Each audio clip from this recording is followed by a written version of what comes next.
presentation of NBC Sports on NBCSN.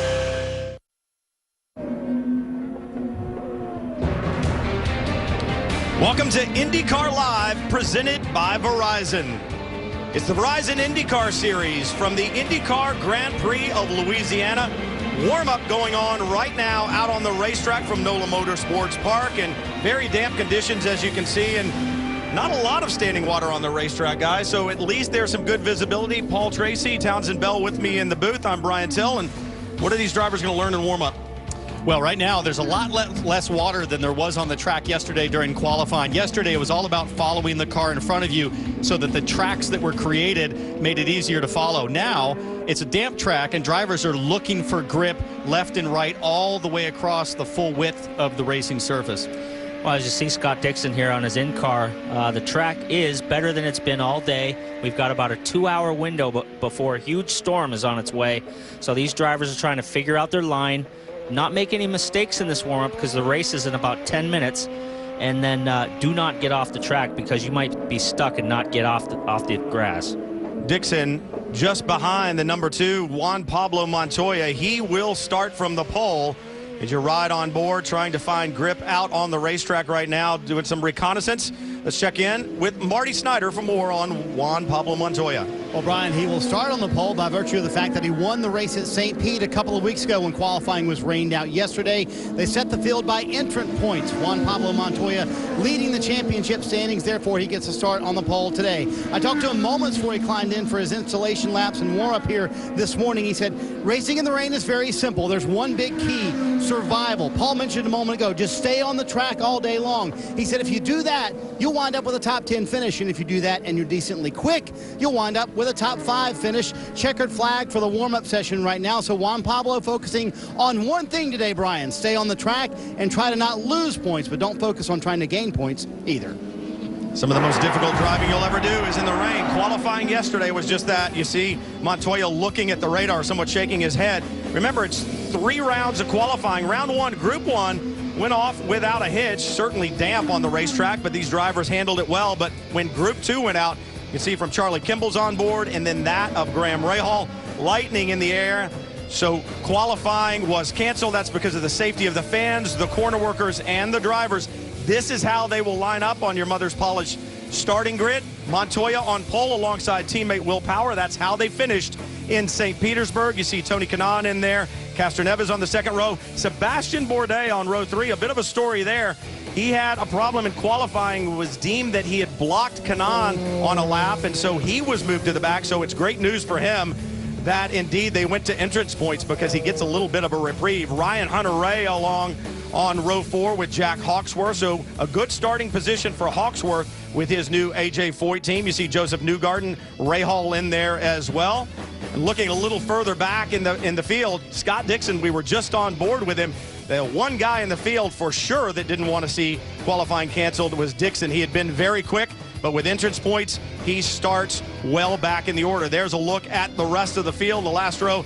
Draconi and Huertas. Welcome, everyone. As I said, Brian Till along with Townsend Bell and Paul Tracy at St. Petersburg seemed to be all about the Chevys, and specifically the Chevys of Penske Racing. It was a 1-2 finish, and when you look at that battle between Will Power and Juan Pablo Montoya at the end, guys, it was, I think intense probably isn't a strong enough word, Townsend. It was. It really was not that intense until Will Power had an issue on his final pit stop, and that allowed Juan Pablo Montoya to get ahead. Then Power came back, thought this was his only chance to get by. Big contact between the 2 Verizon cars. Montoya held on to take the win.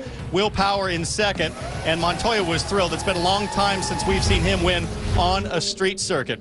And Paul, you've driven for the captain, Roger Penske, before. What does he think of close racing like that? Well, he likes close racing. Certainly it was close racing. There was no, if it had got any worse than that, it would have been a big problem. But, I liked it. I think the captain would like it. Fans like good close racing. It's just these cars now are so fragile that you can't really touch it. touch anybody. So that's going to be the problem today. And you talk about big problems. We talked about Sebastian Bourdais. He almost had a huge problem with what happened in qualifying. He has an issue, goes straight off in turn 1, but that's not the problem, Townsend. No, now he was penalized for blocking, impeding the progress or the lap time of a trailing driver, in which case this was Tony Kanaan coming up on him. You have to appreciate, though, in the rain, you can't see anything in the mirrors behind you. I don't believe Bourdais had any idea. You can see his frustration there. And team owner Jimmy Vasser was probably the most furious, stormed right up to race control, went down and talked to the Ganassi team. In the end, it didn't really matter because qualifying was ruled canceled, and we're starting on points today. I think Bourdais is actually lucky to be starting 6th now. A huge sigh of relief for Sebastian Bourdais and his entire team. For more on that organization and the driver, let's go to Kelly Stavist.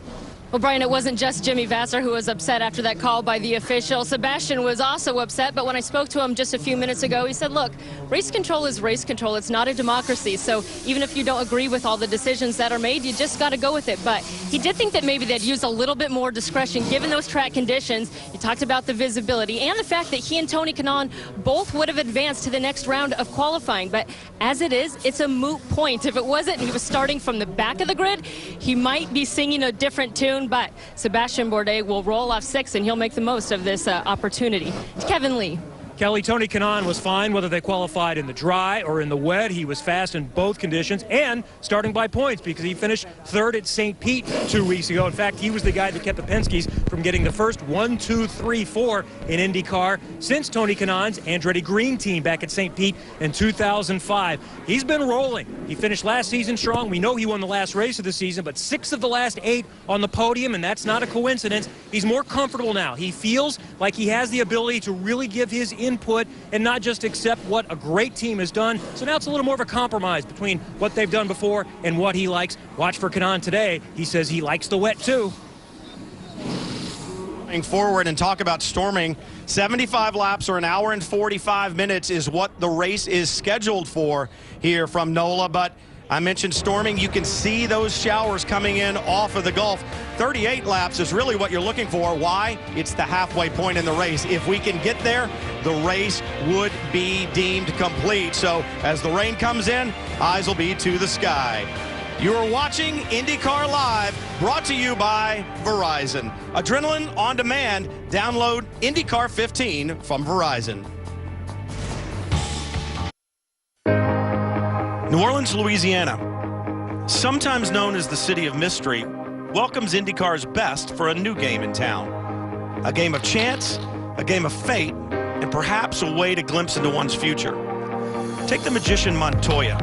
Will he be able to repeat his masterful performance from St. Petersburg? Or could it be the Emperor Power, who seemed to rule those city streets yet let his new reign slip away at the end?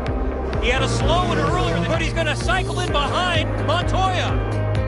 What do these cards say about how to win at a new track? It takes strength to seek justice. But most importantly, not to be played by the fool. It's been said to stick with the devil that you know. Well, today, no one knows this devil. Welcome to New Orleans, where fortune awaits.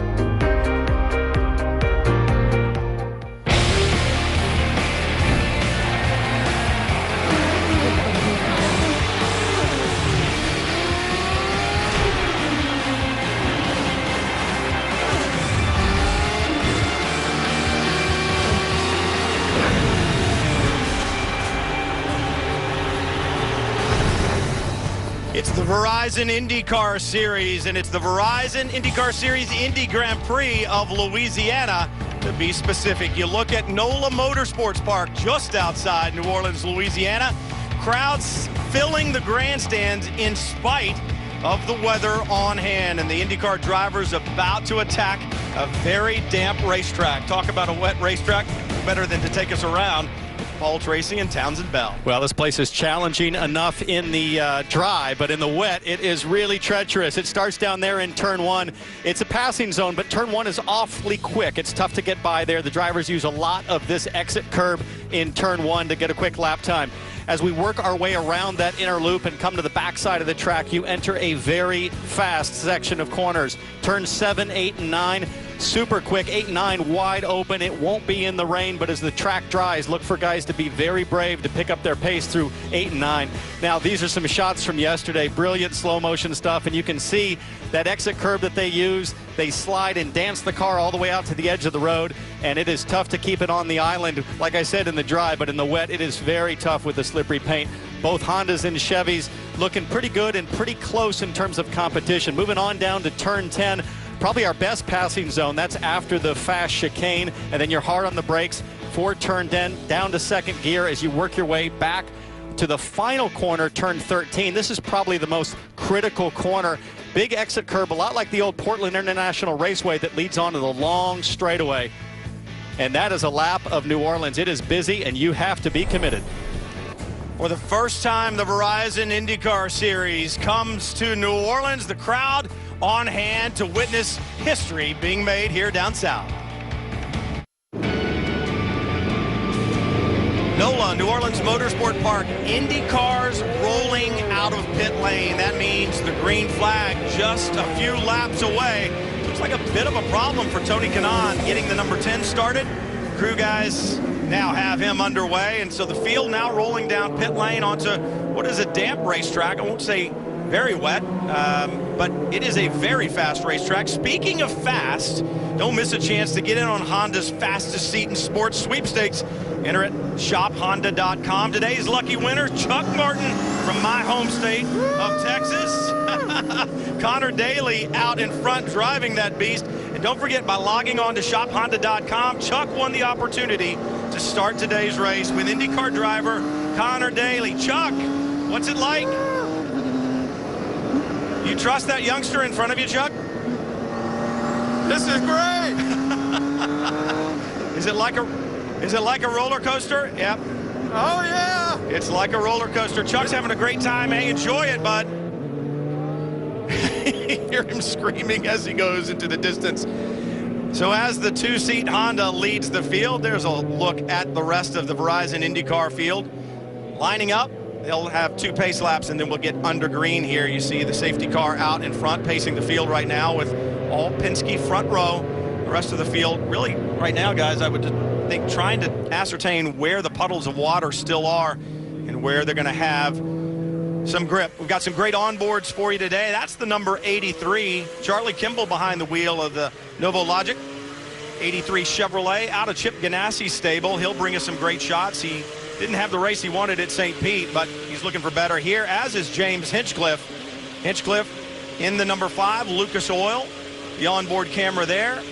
Hinchcliffe trying to get a handle on this very tricky racetrack. Brittle water filters for Scott Dixon in the Verizon car. No red and white. That's strange to see. Maybe fitting that Brittle water filters is on the number 9 from Ganassi this weekend. See the number 15 of Graham Rahal, DA Lubricants. Rahal trying to do anything to get his luck changed, and Tony Kanaan with the late start off of pit lane, but everything seems to be fine there. Kanaan in the NTT Data Chevy out of Chip Ganassi's stable. And then we'll move up front to the pole sitter, Juan Pablo Montoya, and the Verizon streaming on board. Don't forget, Adrenaline on demand. Download the IndyCar 15 mobile app to get amazing live streams from in-car cameras and more. Only from Verizon's. You can ride with the winner at St. Pete and the pole sitter today. Guys, what are we looking forward to? Well, first, one of the things interesting, I saw 2 drivers with tear-offs. With a track that's drying, that could be an issue. Visibility's tough when it's wet, but a lot of guys going no tear-offs. There's going to be a lot of debris. But this is going to be about strategy, Paul. Who's going to be the first one to go dry tires? Because I think the track will dry some before the next rain hits. Well, certainly the strategy is going to be important. Not making a mistake and getting off in the grass is going to be key. But, you know, we've had a couple of days here now of hard running in the rain. We had some qualifying. I really think that there might be some problems with electrical problems, with water getting in the electrical boxes. We had a lot of that in Houston after the rain race the next day. Cars having mechanical failures, the shifting stops working. That could become an issue, but I think this track is going to get a dry line quite quick. So like Townsend said, getting to the dries and keeping on track is going to be key. It's going to be key, but you talk about the dry line, then that makes passing difficult because it's all well and good to run where it's dry, but if you want to go by somebody, you're going to have to venture out. You'll have to roll the dice. Yeah, you will. And the other thing is, the drivers haven't driven the track yet in this kind of condition, this sort of intermediate situation. They've only really been on the track with heavy water. This will round those tires off quick. That's this right. type of condition will wear out the rain tires quickly, more so than yesterday when it was wet.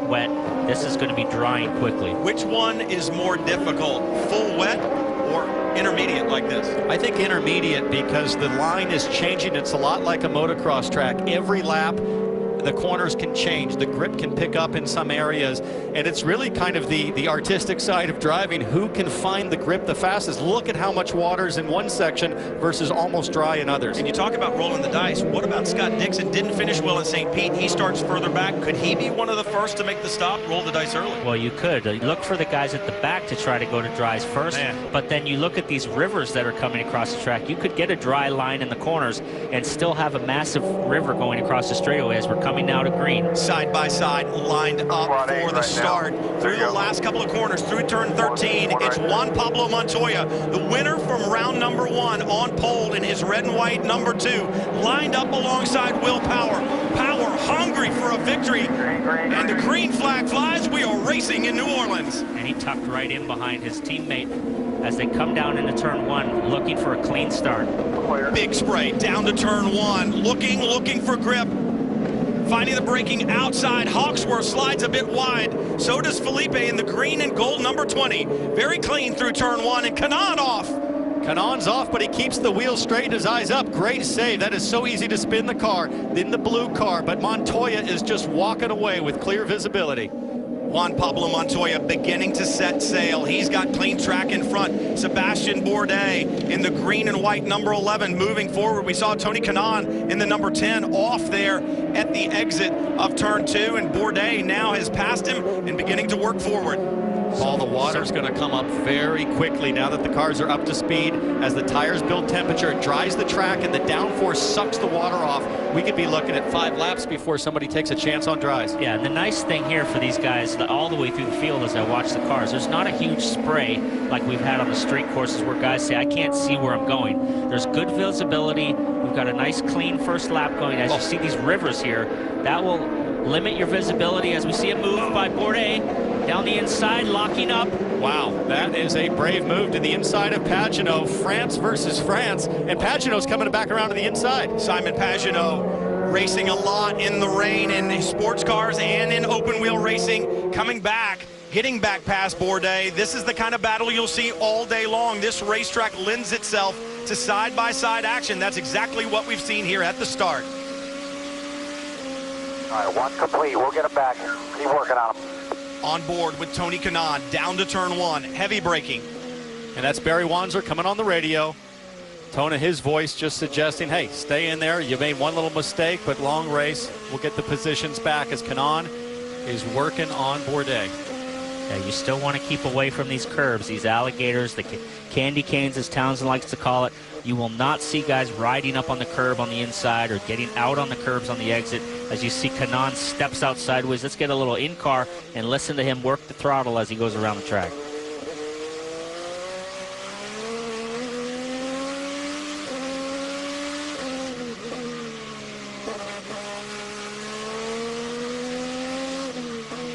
Still quite a bit of spray coming up. It's not visible from the trackside cameras, but on board you can see the spray that's undoubtedly hitting Kanaan's visor. Now this is the fastest section. See how close to wide open they are. What's wheel 2? Is that leaning down? Yeah, that's going to be, he's referencing the rotary knob on the steering wheel going to wheel 2. There's also a dash map that he would probably say dash and a number, but wheel 2 is probably fuel map. 155 miles an hour through standing water on the back straightaway was Tony Kanaan in pursuit of Sebastian Bourdais just in front. Meanwhile, out in front, Juan Pablo Montoya from the pole continues to lead. You know, as we sit here watching this, Clear by 5 on power. So as Montoya leads, take a look at the start. Kanaan tries to go around the outside of Will Power. This is turn 2. This is the first lap. Power just uses all the road at track out. Tony doesn't know where to go. Yeah, and Power has no idea that Kanaan is working up into his blind spot on the outside of the exit. So great job by Kanaan to keep the wheels straight and just drive through it and get back on track. Not much of a loss. As we watched these guys an hour ago, we were saying there's no way they're going to be able to race today. It was so bad. The rain was coming down so hard. The skies have cleared up. We've got a 2-hour window, and so far, a nice, clean race. Some good racing going on the track. A little bit further back in the pack, you saw some racing going on. There's the number 8, Sage Karam, very impressive rookie who has some damage to his left front wing. Charlie Kimball in the orange and blue 83. Karam, that's his teammate, tries to go up inside of him, and they make contact. Townsend and I sat down with Sage yesterday, or on Friday, and had a little meeting with him, and he said, you know, he got called to Chip's motorhome, and he said, you know, every time you damage one of these cars, it's taking money out of your budget, possibly a race away. So he's really nervous to just finish this race in the conditions like this. So, you know, all those little pieces, when you don't have full sponsorship, all takes money out of the budget. You and I have both had plenty of those conversations through our career. But interestingly enough, that rabbit ear that came off Sage Karam's Chevy was actually one of the pieces where IndyCar mandated increased reinforcement. Those are now held down by 4 fasteners. I believe that just transfers the weakest point further up the stock. But Marty, you've got some more. Well, Townsend, as we watch the battle for 4th there between the 2 Frenchmen, Pagenaud and Bourdais, I just talked to the Penske group and what they decided to do, and this is going to be the game the entire day. Right after the installation laps, they went to more of a dry setup. Like you mentioned, Townsend, we think that this track will dry out. It should be a dry race, and then it's going to pour later on, and that might call the race. So Penske going with a little bit of a gamble, more towards the dry setup. And the question is, who goes to those slicks the quickest? That could be who gets the out front the quickest as well. So interesting game going on here on pit road. When do you go to those slick tires? Well, Marty, the big gamble is going to be, and as we see Sage Karam getting a front wing replacement, the big gamble is going to be that standing water on the back straight. As Paul said, when you go to slicks, it can be all well and good until you hit that standing water. Without grooves, it could be an issue. And that, I think, is so indicative right there, Paul, of how much front downforce is sensitive when he loses a piece like that around a track like this. Yeah, you would think in the rain that would actually be a help to have a little bit less front downforce as we go to Brian. Penske runs 1st, 2nd, 3rd, and 4th, and all these fans are getting one heck of a show from here at NOLA Motorsports Park. You're watching NBCSN's coverage of IndyCar, brought to you by DA Lubricant Company. Performance engineered lubricants since 1919. Visit DALube.com. Can-Am off-road vehicles. Can-Am, the ride says it all.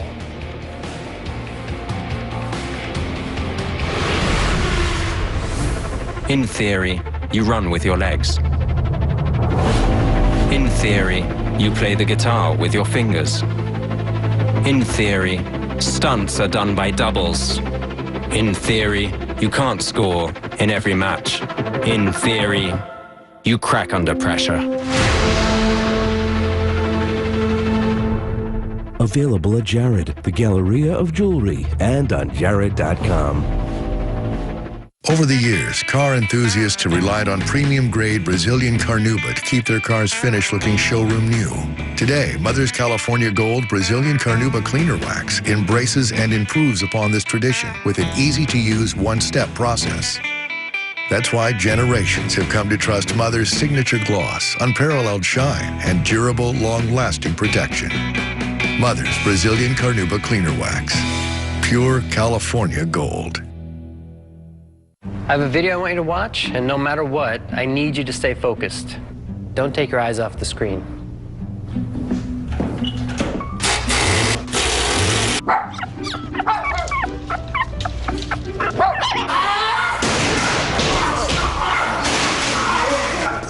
It's hard to stay focused. Text message alerts from Chevy let you send a text response at the touch of a button, so you can focus on driving. This will make it a little easier to keep my eye on the road. It's amazing.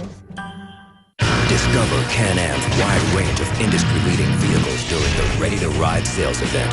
For a limited time, the Outlander L starts at $59.99. Or get the versatile Commander, the powerful Outlander, and the turbocharged Maverick XDS with cash rebates up to $2,000. Don't miss out. Visit your local dealer during the Ready to Ride sales event. Can-Am, the ride says it all. isn't about speed. IndyCar, the heart of racing. Get it all at Indy Rivals. On the first Saturday in May, beneath the majestic spires of Churchill Downs, a new champion will be crowned. The race for the Triple Crown begins with the Kentucky Derby on NBC and NBCSN.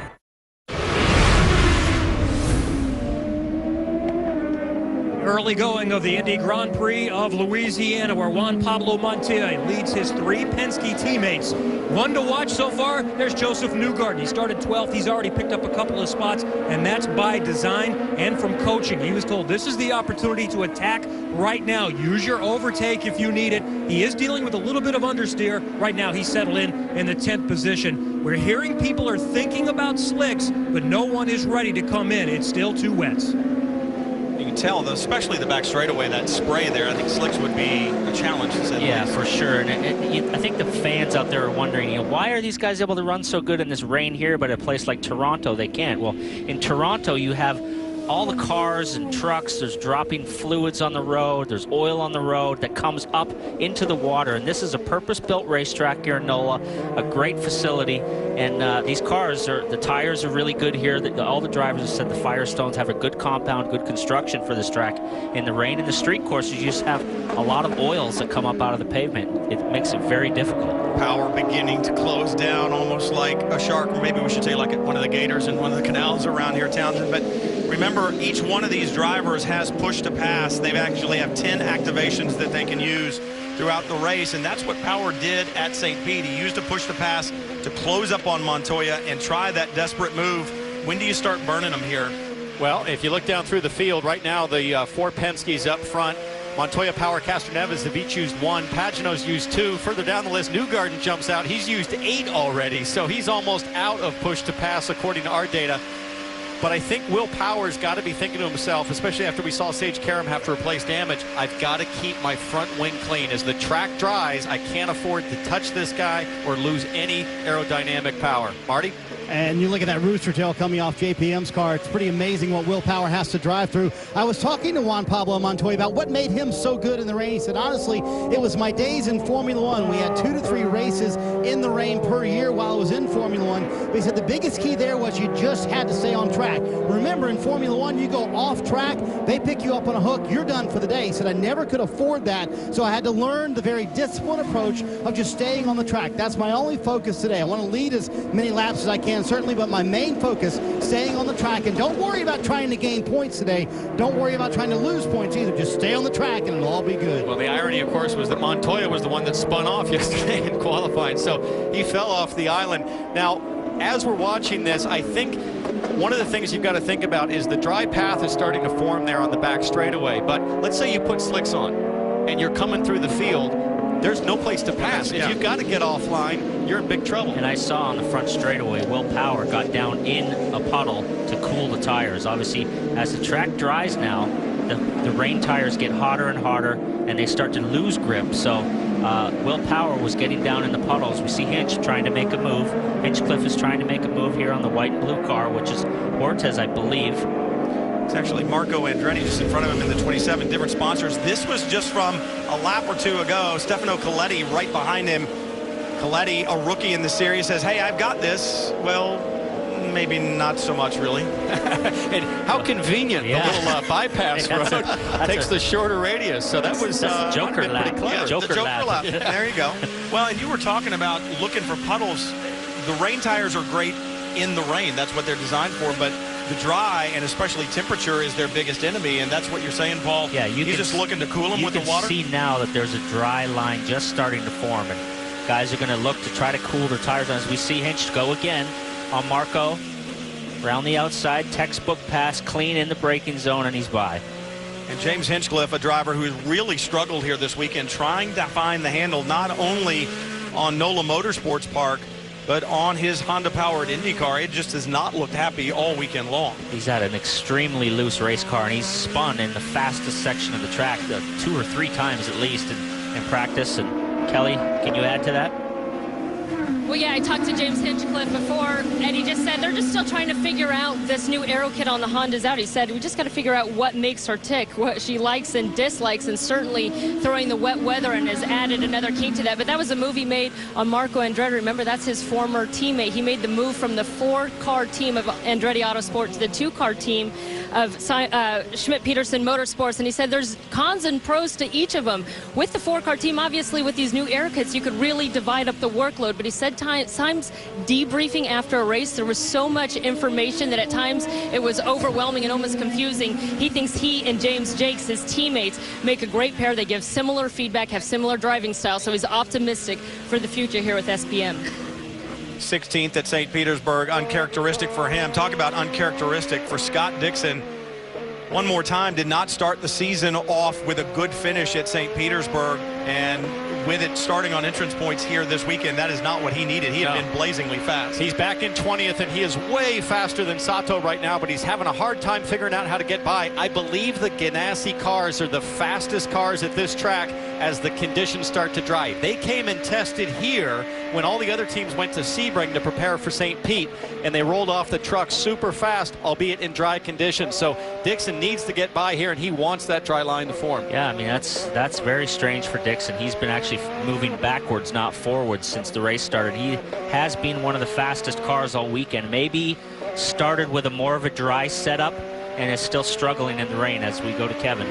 And Scott, before the race, wasn't sure whether he liked the fact that it was wet, since he was starting further back than he should have been had it been dry, or not. He said, I'm really concerned about getting caught up into something else. So this doesn't seem too surprising. He's going to be very patient in the early going, make sure that he's in there when we get close to the mid-race, when it starts to dry up, and then he can start to attack when they are able to race, because as you mentioned, they seem to have this place figured out after the extra test here, and they have been quick all weekend. And Kevin, look at the drivers that don't have those tear-offs. You saw Dixon struggling for visibility, wiping his visor every straightaway, so that could come into play as we get deeper into the stint. Riding on board with Charlie Kimball, running a little bit further back in the pack right now in 21st, but there's a look at your leader, Juan Pablo Montoya, a champion in multiple forms of motorsports. Juan Pablo Montoya, the winner of the first race of the season. Can he make it win number 2? Adam, we have to spend this money. We cannot justify this kind of spending. But if we want it to happen, we cannot be timid. Look, Abby, we need to just settle this. With a 2.7-mile track and 33,000 square feet of cutting-edge fiber internet-equipped facilities, corporate events at NOLA Motorsports Park are not your average meeting. Visit NOLAmotor.com for more info. NOLA Motorsports Park. Tell Boston we're matching the offer. Permission granted. All these networks keep making different claims. It gets confusing. Fastest, the strongest, the most in-your-facest. It sounds like some weird multiple-choice test. Yeah, but do I pick A, B, or C? For me, it's all of the above. I picked like the best of everything. Verizon. I didn't. I picked A. Maybe C. And how'd that work out for you? Not so well. Can I get a do-over? Why settle for less when you can have, well, everything, and get 2 lines for $100? Verizon. Before the fans go in, before the drivers go in, before the championships go in, before Mobil 1 synthetic motor oil goes into these cars, we put the energy and science into perfecting it. Energy lives here. Mobil 1.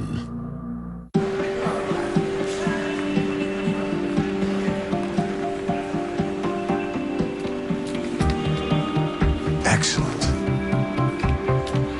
Looking below the surface, researching a hunch, and making a decision. You are Type E. Time for a change of menu. Research and invest from any website with E-Trade's browser trading. E-Trade. Opportunity is everywhere.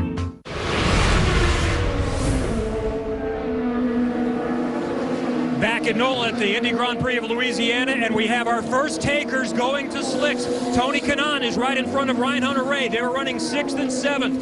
Kanaan is going to a set of sticker red, softer alternate tires.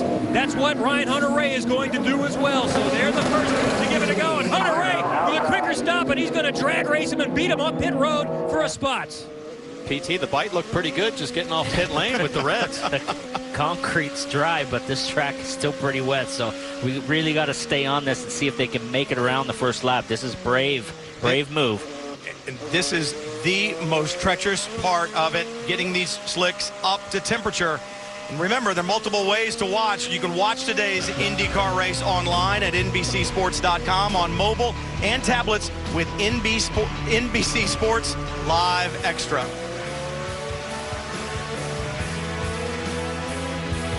And you can catch everything, all the excitement that we're seeing right now. And you said it, PT and Townsend, they're going to have their hands full the rear of the car. With cold slicks. Hunter-Reay's rear car, the rear of the car just dancing, jumping out. So as we see Montoya, he didn't take it, didn't come in this time. So, but guys, the track looks way better on reds than I thought it would, just leaving the pit box. So I'm gonna think that a lot of guys might think about ducking in here. They'll be watching the lap times closely for Kanaan and Hunter-Reay. Really, the tail of the tape is going to be the lap time. How much time can you make up passing? I don't know. Down into turn one, it is kind of dull colored all the way across, so you may be able to still sneak by people in certain places with slicks on. So they're really rolling the dice, and now Joseph Newgarden, the next team to roll. Joseph Newgarden rolling in at 50 miles an hour. He's also going to take the plunge because it's drier and there's less plunging on track, and he's going to go to the slicks at this point. He's going to put on the red Firestone Firehawks. He's also going to get Sunoco fuel as well. We're going to see Scott Dixon come in just a moment. A little bit slower on that stop. By the way, when Hunter-Reay beat out Kanaan just a few moments ago, it was a little bit slow to fuel. That was the slower spot. A reason for that stop as we see Coletti come in. Stefano Coletti flashes by, and Simone Di Silvestro also out on reds. Saw a wing adjustment on Joseph Newgarden's car as well. Saw a couple cars there. Some were on used reds, which will be much easier to get around the track. It looked like Simona was on sticker reds, which will be much more difficult to get around the track until they come in. But as we watch the two leaders here, Montoya and Power still pacing the field, and streaking away from everybody. Get a great shot of that dry line forming from the helicopter, Paul. You can see the very lightly colored spots. That's dry racetrack coming through pretty quickly now. And you mentioned it, Brian, the balance change when you go to slick tires. It looked to me like they were trying to get as much front wing out of Newgarden's car in anticipation of picking up a lot of front grip over the rain tire. Teams will be keeping their eyes, as you said, Townsend, on the lap times. Hunter-Reay's first lap on the rain tires was 141.4, and Montoya is running 136s, so still difference. And guys, they just asked Montoya on the radio if he wanted to come get reds. He said it was too soon, in his opinion. Wait a couple laps. Left side of your screen, you see Sebastian Bourdais coming in. He agreed that they should put on red tires. Right behind him. He leaves pit road, and they're going to see how this works out. The other thing about these guys leaving pit road, you see them almost lose it on pit road, is that they'll now have clean racetrack to work with. That's huge as well. Pick up lap time in quick order. Tony Kanaan is off, and you see the rear tire spinning. Why? Because he's got those red slicks on, and he's getting no grip. He's in the sippy hole. He's in the hole. Oh! You get out there, and he is very, very lucky to get out of there, and he almost collected that car. And now he's got the slicks that have been cooled off by the water. They were already cool to begin with. He ends up with mud on him, with water on him. Tony Kanaan has his hands full. He needed a paddle tire to get out of there. That looked like old swamp racing we used to see back in the day. Swamp buggy racing's big down here. Kanaan now up to speed down the straightaway at least. Marco Andretti right in front. Sage Karam just behind him. Karam with a wide run off of turn one, which we are used to seeing in the drive, but a lot of puddling water to the outside. Here's a look from Tony Kanaan's onboard. It's the final two corners here.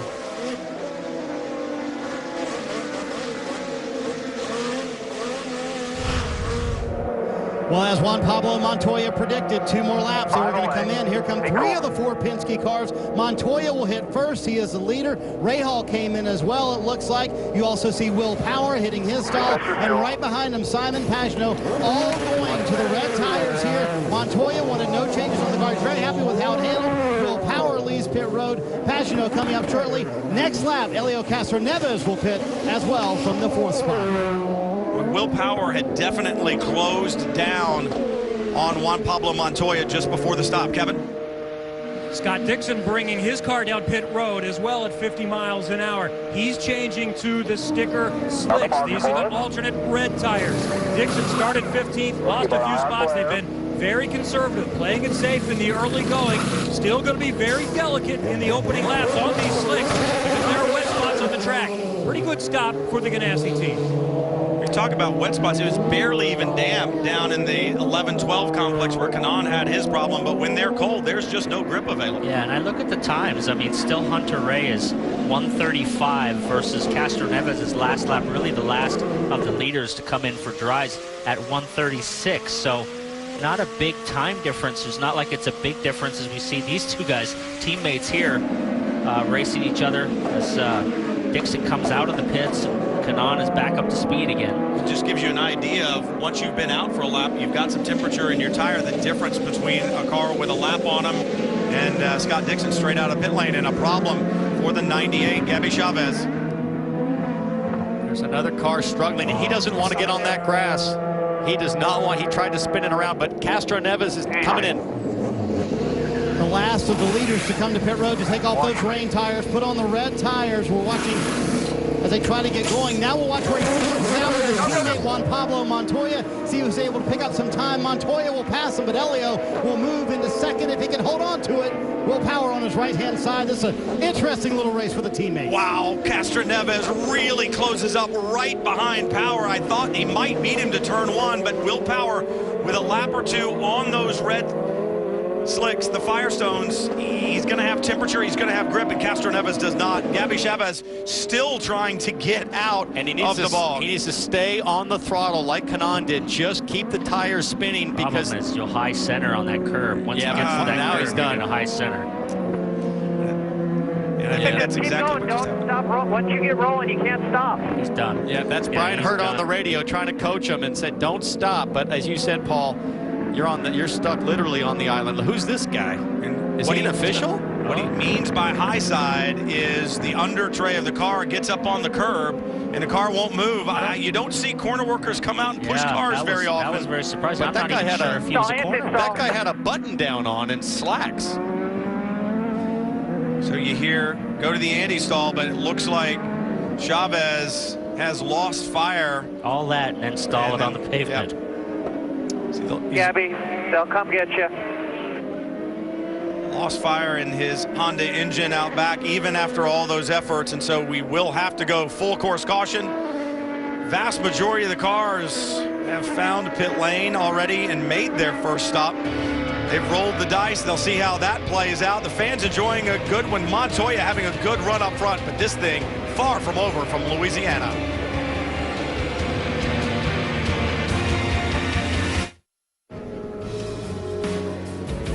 Now, this is the inaugural visit for the Verizon IndyCar Series here to NOLA Motorsports Park, but it's not the first time IndyCars have been here. They've been here before. The racing scenes from the current Will Smith movie Focus were filmed here, with Brian Herta Racing providing both his cars and drivers for the project. In fact, Brian himself found it a good excuse to get back in an IndyCar.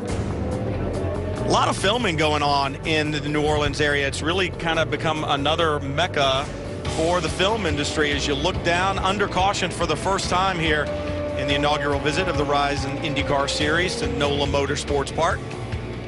You can see standing water certainly in the runoff areas, but you guys have talked about how the dry line is beginning to form. You can certainly see it there into the turn 5 area at the lower right section of the screen. The field lines up, looking back a little bit further in the order. It's Chevy's in the first 5, and then Ryan Hunter-Reay in his very familiar number 28, the first Honda in the field. And don't forget, just like at the beginning of the show, you too can be a part of Honda's Fastest Seat and Sports Sweepstakes. You can register and you can go for a ride in the 2-seat IndyCar. Just enter for your chance to lead to the start of a Verizon IndyCar Series. You can do it by going to shophonda.com. Penske cars running 1 through 4. Marty?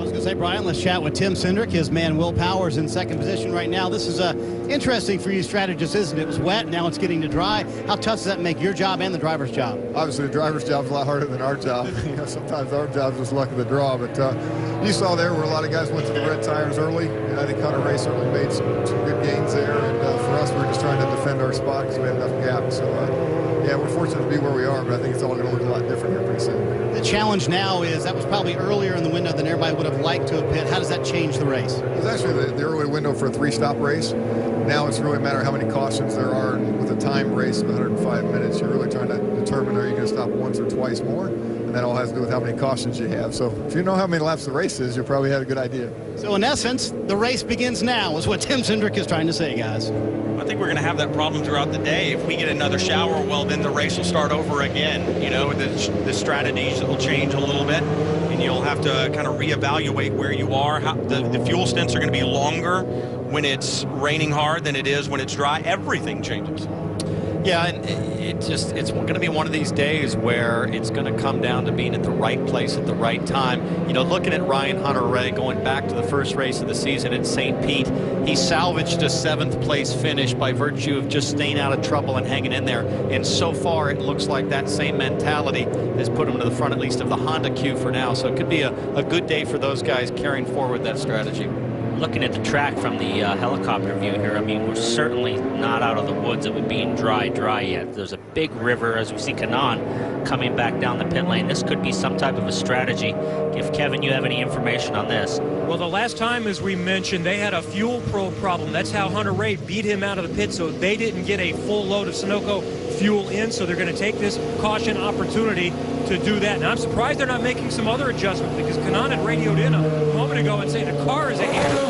Might be in part because he was off track and going through the water, but he did not change tires, and we see some other takers, too, here on pit road this time. Like the guy was still struggling a little bit to get that probe in. He got beat on the pit lane by a couple guys. You know, we talked, Paul, you mentioned electronics. One of the other things you've got to be concerned about in the rain is what happens to anything that sleeves metal on metal. Yep. Air jacks for Scott Dixon at St. Pete, and we saw issues with fuel probes the last couple of seasons when you get a lot of moisture. You get that moisture, you get any little bit of grit, it creates problems. Right now, no problems for the fan. They're seeing a great Verizon IndyCar Series run, the inaugural run from NOLA. Can Juan Pablo Montoya stay out front?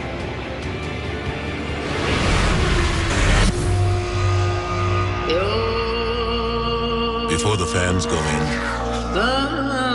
before the drivers go in, before the championships go in, before Mobil 1 synthetic motor oil goes into these cars, we put the energy and science into perfecting it. Energy lives here. Mobil 1. Life is different in New Orleans. This is a business trip. And this is team building. With cutting-edge facilities and 2.7 miles of open track for high-speed team building, corporate events at NOLA Motorsports Park are not your average meeting. Visit NOLAmotor.com for more info. NOLA Motorsports Park. Permission granted. Do you regularly wear underwear? Do you wear underwear? Yeah. Deb? Yes. Yes. I never wear underwear. Never? Was that too much information? Yes. Now, do you think you can get too much information from your car? No. There's an email from my car. There are hundreds of diagnostics that the vehicle gathers and sends to me. Does anybody want to meet the sender of this email? This is the 2015 Chevy Malibu. I love it. One isn't about speed. Do these rivals chase speed because they can? Or because they can't help it? IndyCar. The heart of racing. Go to IndyCar.com for live timing and scoring, upcoming race details, and to join the conversation. A shot of the Big Easy, one of the most resilient cities with one of the most resilient populations here in the United States. The city, their population has been through a lot, and out of the trials and tribulations of the hurricanes and things that have happened in the past, this great motorsports facility has been built. Chevy's up front 1, 2, 3, and 4, but let's take a look at a couple of our international drivers in our Chevrolet driver profile today. Luca Felipe, 2012 Monza GP2 winner. Winning a race like that in your home country is absolutely huge, and for Felipe, that's huge. Stefano Coletti, another international motorsports star, 2013 Monaco GP2 winner. Kelly? Coletti right now the biggest mover of the race. He's up 10 spots after starting 20th. He also turned a lot of heads at St. Pete for his ability to pass. He comes here, of course, from GP2, and he said he thinks that's part of the reason he's so good at passing here. He said over in Europe, they don't show you near the respect that they do here in the States. They don't give you nearly as much room. So he's been able to pick his way through the field here, and IndyCar off to a great start. Well, he hasn't raced against Townsend yet. Wait till he gets to Indy. Easy Thriller. Well, you better not be telling people they're nice to him over here so he gets to go by people. They're not going to be that nice anymore. And GP2, it's the stepping stone to Formula One, so it is a very, very high competitive level of motorsport. Well, and the GP2 car is a very similar tub to this Dallara car. It's based basically around the same tub. The Indy cars have a different engine package as we're getting ready to come to green here. But the cars are very similar to GP2 cars. Well, and the new aero packages, I think, are racing very well. We've got Chevrolets up front on the restart. Montoya looks to balk Will Power just a little bit.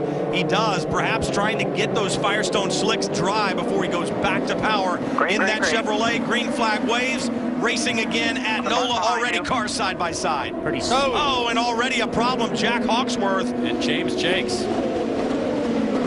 We're still under green, though, so this is live. Down into turn 1, you see Graham Rahal in there as well, and now a problem in 1, and I see some bits of front wing there. Is that pretty crazy re-entry into the racetrack. That's Francesco Draconi with a problem in turn 1. He started most of that, I think, down there, but side by side. And we're still green here, which is a surprise because I know we're going to have to go red with Hawksworth stalled over there in the final corner, but this is action. This counts for position. Got a full course caution now out, the double yellow waves. And we always say yellows breed yellows, and very damp still in turn 13. I think perhaps some of these drivers. That car there is damaged. It's done for the day. The front left corner is bent over. They Brian, let the guys go a little bit there and let them get their positions and make their positions, and then decided to go yellow halfway around. Brian, you talked about Montoya checking up, but further back here in the corner, there's actually a big puddle that he had to slow up for because he didn't want to have to start applying the power right over that water, so that kind of checked everybody else behind him. But as the guys further back in the line, they were getting on the power as they were coming out across that river. So pretty smart move by Montoya to wait. As we see, Castro Neves has lost part of his front wing, quite a lot of it. Actually, he's lost all the second elements.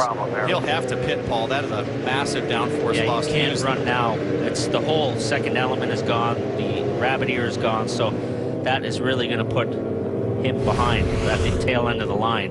Just look up at the top of your screen. James Jakes is the one who creates the problem. And then you and we talked about the asphalt that's out there on that drag strip, and it's basically kind of the bleach box area for the dragsters. It has no grip, especially in the wet, and that's where Hawksworth's problem was. Here's what happened with Castroneves. That's Draconi. Castroneves trying to sneak inside to get around Draconi, and Draconi's turning in, and Castroneves lost the front end there of the left side of his wing. That piece of concrete you talked about in the final corner, it's a lot like a slick track. If you've ever been to one of those, that concrete's got almost no grip in the dry, it seems, and in the wet it's even worse. As probably Draconi, I would imagine, he's got a flat right rear and a damaged left front from that contact. It looked like the Honda was carrying a little bit of Chevy aerodynamics up underneath the front. He had one of those rabbit ears underneath the left front, so Draconi with damage to the right rear tire created by... Boy, you really feel for Hawksworth. I mean, he's just trying to avoid the spinning car,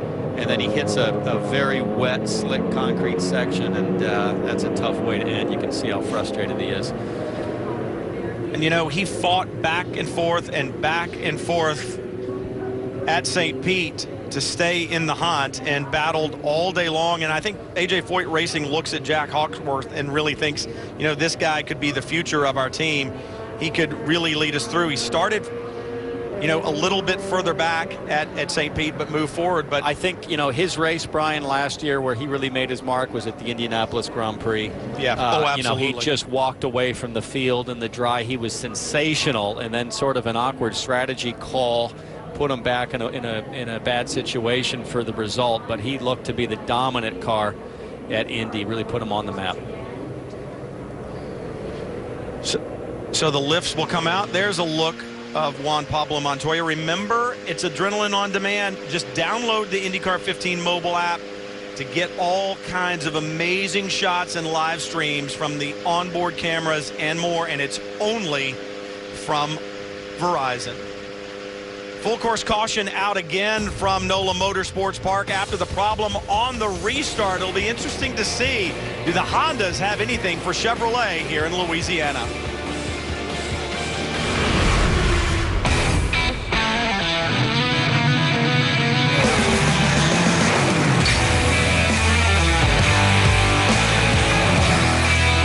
Whether you're on the highway, the back way, the straightaway, or some other way, at Firestone, we believe when the rubber meets the road, the rubber should always win. Durable, dependable, Firestone tires.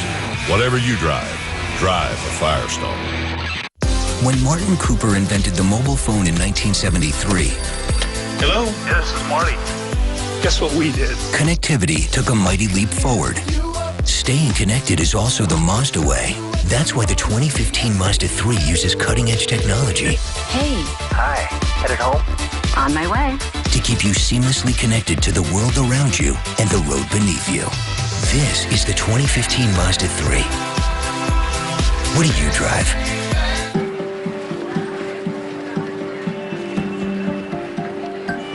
Good. Very good. You see something moving off the shelves, and your first thought is to investigate the company. You are Type E. Yes, investment opportunities can be anywhere. Or not. But you know the difference. E-Trade's barcode scanner. Shorten the distance between intuition and action. E-Trade. Opportunity is everywhere. Discover Can-Am's wide range of industry-leading vehicles during the Ready to Ride sales event. For a limited time, the Outlander L starts at $59.99. Or get the versatile Commander, the powerful Outlander, and the turbocharged Maverick XDS. With cash rebates up to $2,000. Don't miss out. Visit your local dealer during the Ready to Ride sales event. Can-Am, the ride says it all. All these networks keep making different claims. It gets confusing. Fastest, the strongest, the most in-your-facest. It sounds like some weird multiple choice test. Yeah, but do I pick A, B, or C? For me, it's all of the above.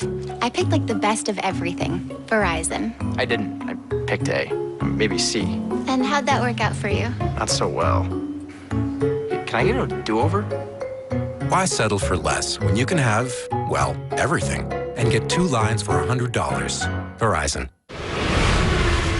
I understand the press conference afterwards was a little. Apparently Rosberg and Hamilton are their rekindled friendship has already expired. Also great to see Ferrari. I understand Raikkonen's pace was exceptional. It's fun to see those guys get their mojo back. So. Absolutely, and as Lee said, don't forget Formula One's heading to the Persian Gulf, the Bahrain Grand Prix live here on NBCSN next Sunday morning, 10:30 Eastern. We'll see if it stays hotted up, as Lee likes to say. Speaking of hotted up, Robin Miller, what do you have down in pit lane? Well, not a good story, Jackson. You just got the wrong place at the wrong time. Not your fault. Just no chance at all to miss it. Yeah, I mean, I was right behind him. He was really struggling. For some reason, he was lagging back a bit, and then just span on the last corner. I had nowhere to go. So very disappointing because we've been hanging on in the wet, and it just gone onto the slick. So maybe we can make something happen in those conditions. But you know, what can you do? It's just. There's really nothing to say about that. Apart from, you say, wrong place and wrong time. How was the track in general to start to when you finally get put out? I mean, now it's just good enough for slicks now. I think that, you know, red. I think this next restart should be a bit cleaner, and I think once they get going, the track is going to quickly dry, and it should be. I think it'll be full dry by the end of the race. All right, better luck in Long Beach. Back to you guys.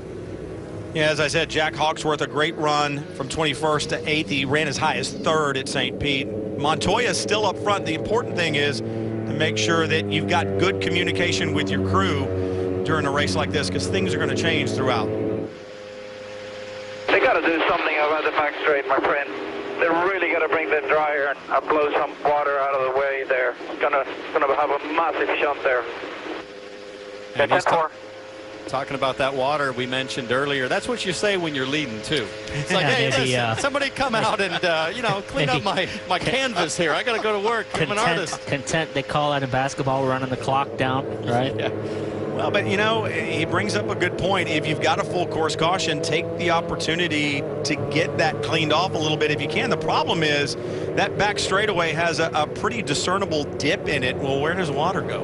It goes to the low point, and that's pretty much where it is. I thought we were already below sea level here. Well, we kind of are below sea level. I don't know if the track actually is. But you look further back, and you see Simona Di Silvestro in the number 25, the Honda entry, from 18th to 8th. So Simona Di Silvestro, our biggest mover right now through the field, and it's great to see her back in the Verizon IndyCar Series. You got to appreciate she hasn't driven a car since June of last year. Crowd not going anywhere. We'll see if Simona can keep her march forward moving.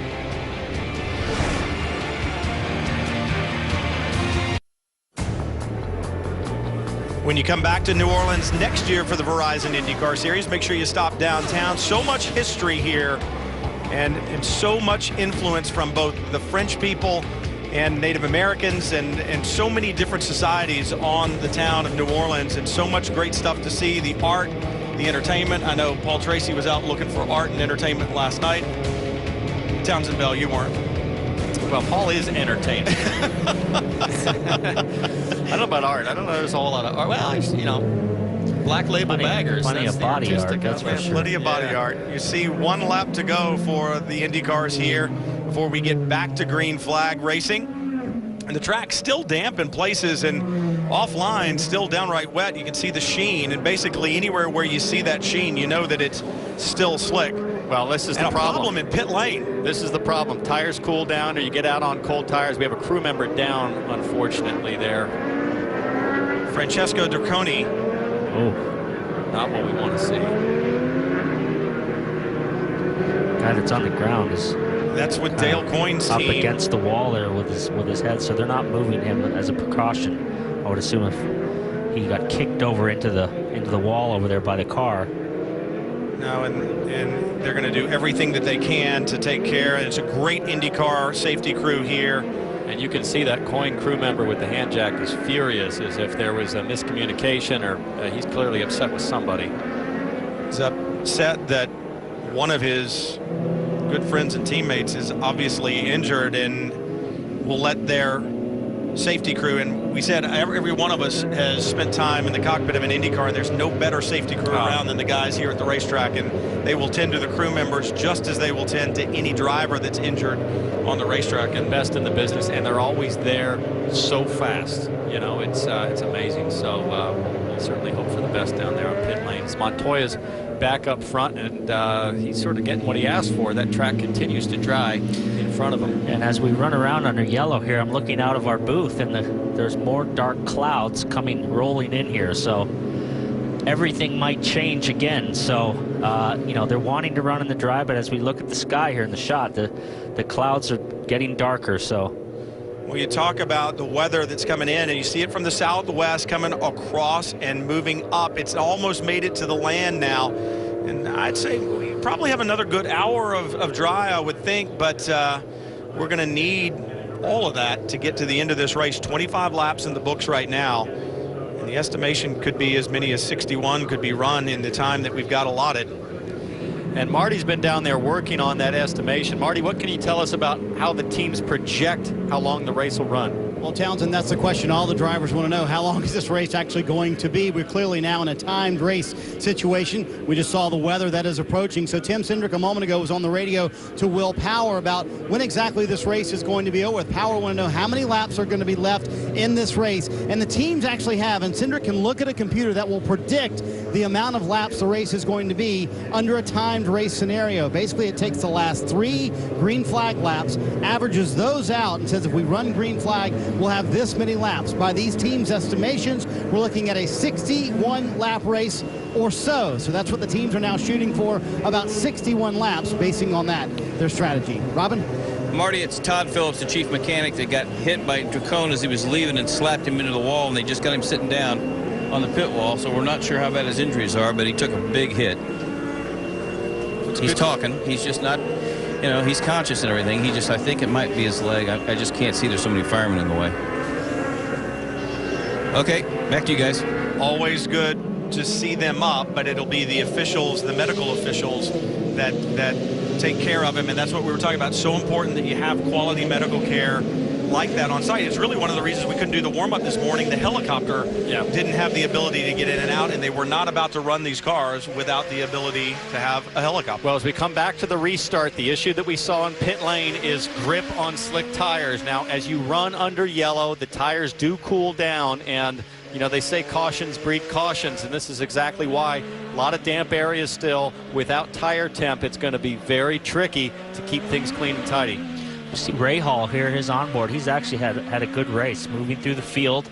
He's now running in 5th spot, so this will be a great event for him. He's had a lot of changes over the winter. They had the big budget last year. They've really had to scale it back. His dad has stepped off the timing box doing the radio, so he's got a bunch of new crew guys and engineers. So as we look at Kanaan here, Kevin. I think we've had our first in-race trade among crew guys. Chip Ganassi about 10 minutes ago, and the Tony Kanaan team has had some fuel probe issues. Chip got off the stand, walked down to the 9 box, and took their fueler. You see him there in the Brita colors, and now he's going to fuel the 10 team, and the 10 team fueler went down. He's handling the 9 the rest of this race. Wow. So the boss rules, right? Explain that to me, boys. I'm not quite sure how that's going to work out. I don't know that I've seen that before. I've certainly seen crews lent to others who might need it, but not trades amongst teammates. Let's get back to green flag racing. The green flag waves. Montoya leads Power, but Power has been closing down. And I'll tell you who's closing down. Simon Pagenaud in the yellow and white. Third car in the Coletti. Stefano Coletti backwards at 150 miles an hour into the wall. Big contact. It comes back on the racetrack and misses everyone. Simon Pagenaud, the 3rd car in the order, was beginning to put pressure on Will Power when the excitement happened in the back. And we're full course caution. Wow. I don't know what happened there, but he like lost it in the straightaway. Either he got hit by somebody or turned around. I can't believe that car is still under power going around the track. That was a massive off. Shedding parts. I saw another bit of debris come off and fly off into the distance. Gabby Chavez there in the 98. I don't know if he was part of it. Chavez having a bad day after going off track a little bit earlier. There's Coletti, rear wing deranged. You know, we had talked about those Armco guardrails being planted. You know, it's very soft soil here. And I wonder if there was so much deflection in the post. Paul, you've got some experience. Yeah, but the thing is, he nearly got through the hole in the guardrail. There was a gap, and he nearly got through the gap of it. On board with Scott Dixon. All clear right here by 2. Still 2 back. Stage right here. Got an aquaplane at 150 miles an hour. So that section, that shows you those little wet patches. Watch this. There's water to the right of your screen. Coletti will be coming along under the stand right now. And look at the hole in the fence here. Watch this. It was either the water or the paint. I mean, he's sliding 600-700 yards. He gets that Armco really well with the right rear. I can't imagine that he's going to be able to continue. Take a look again. He's to the right, and the car just makes a violent turn. There's nothing Coletti can do. He never even knew it was coming. No even precursor to it. Yeah, it's a very hard hit, but on a closer look, it's almost like it bounced off the attenuator, Paul, and didn't get the suspension. I think it could be a wing change, we hope. Get him back in the race. He's been sensational. Up to your left. All clear right here by 2. Still 2 back. Looked like it was a combination of the paint and a puddle. Yeah, I promise you, Montoya's on the radio now saying, I told you, keep trying that track. So we watch from another angle. Yeah, the guardrail doesn't move. It's pretty firmly planted. I think you may be right. I think the attenuator absorbed most of the impact. Let's see what the guys assess here on pit lane. He almost loses it there coming to pit lane. Kelly?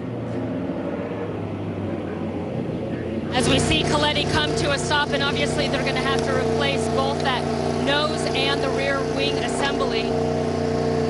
And parts are at a minimum for all these teams at this point. So we've already heard other teams, Sage Karam saying, be careful, we have no spares. But you see they got that front wing on smoothly, still working on the rear. We see a mechanic shaking his head like there might be an issue, some damage that's holding this process up that they couldn't get. They can't get that rear wing assembly on. They've just told them, yep, to kill the engine. I believe I heard them come on the radio and say damage to the gearbox. Yeah, it was Steve Moore, his radio guy, who was my crew chief at Forsyth for my whole careers, on the radio with him. He said the gearbox is damaged, probably cracked more than likely. I would think. I mean, it was stunning to me, as to you, Townsend, obviously, that there wasn't more damage to the back. All that energy has to go somewhere. And obviously it went into the gearbox, so the gearbox now damaged. And so drivers now beginning to say, hey, wait, when that full course caution came out, maybe there was some passing going on. I know Sebastian Bourdais, a part of that mix and some of the chatter on the radio. Well, let's watch closely here. This is a great overhead view. You see Ray Hall, green's out. He got a good jump on Bourdais. I would assume the green's out. Everybody else was going, so. Yeah, that was just clean start. There comes Hunter Ray to the outside. So Graham by easily and Hunter Ray to the outside. Now he's in a good dry spot in the braking zone. Bourdais tries to stay there. Meanwhile, the excitement's happening behind them. And the key here is when the green flag comes out. It has nothing to do with start finish. Ready, green, green, green. Yeah, that's legal. Perfect timing. Now, the only exception is IndyCar typically asks the drivers to stay in column file until the green comes out. So it could go either way here. I could see a 50-50 situation. Yeah, but you can argue that, hey, it's wet, there's spray, I want to see what's going on. I just think that was a great start by Graham. Marty? Well, boys, as you would imagine, Jimmy Vasser and Sebastian Bourdais don't quite see it that way. They have officially protested that move by both Graham Rahal and Ryan Hunter-Ray, saying that they passed them before the green flag, and so we'll see what comes of this. Kevin?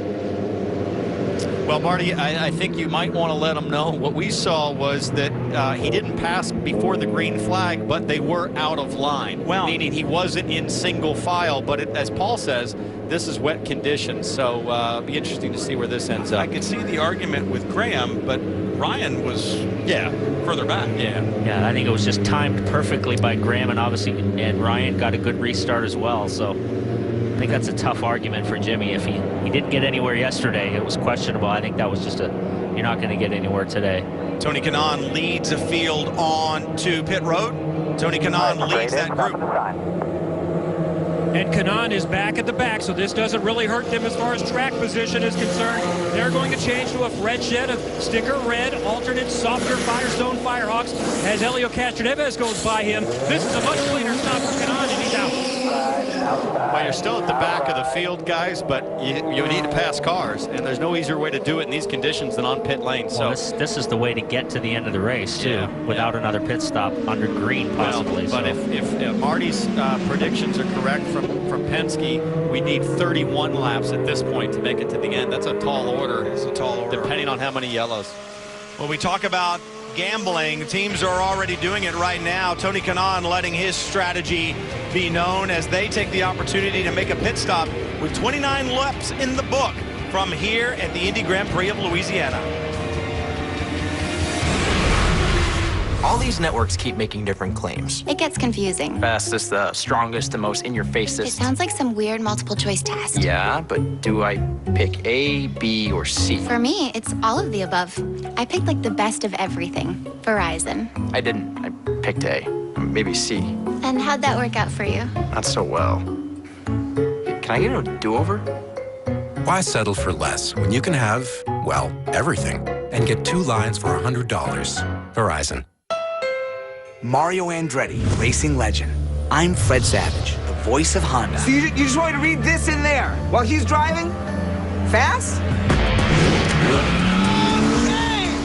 Honda lives for racing. Now you can feel the fast. You can win a ride in a car like this with a racing legend like Mario Andretti and read the start of a Verizon IndyCar Series race. It's the fastest seat in sports. Enter now at shophonda.com. We're trying to take it to the next level at every step, and Mothers is a partner we trust. Mothers really helps make our cars stand out. It's genuine, it's authentic, and it's best in class. We actually use Mothers wheel care products during our production process. It's so easy to use. Just spray it on and wash off. It's just that simple. Trusted and used by industry pros at Pirelli Tire North America, SMS Supercars, and HRE Performance Wheels. Mother's full line of wheel cleaners make cleaning any wheel a snap.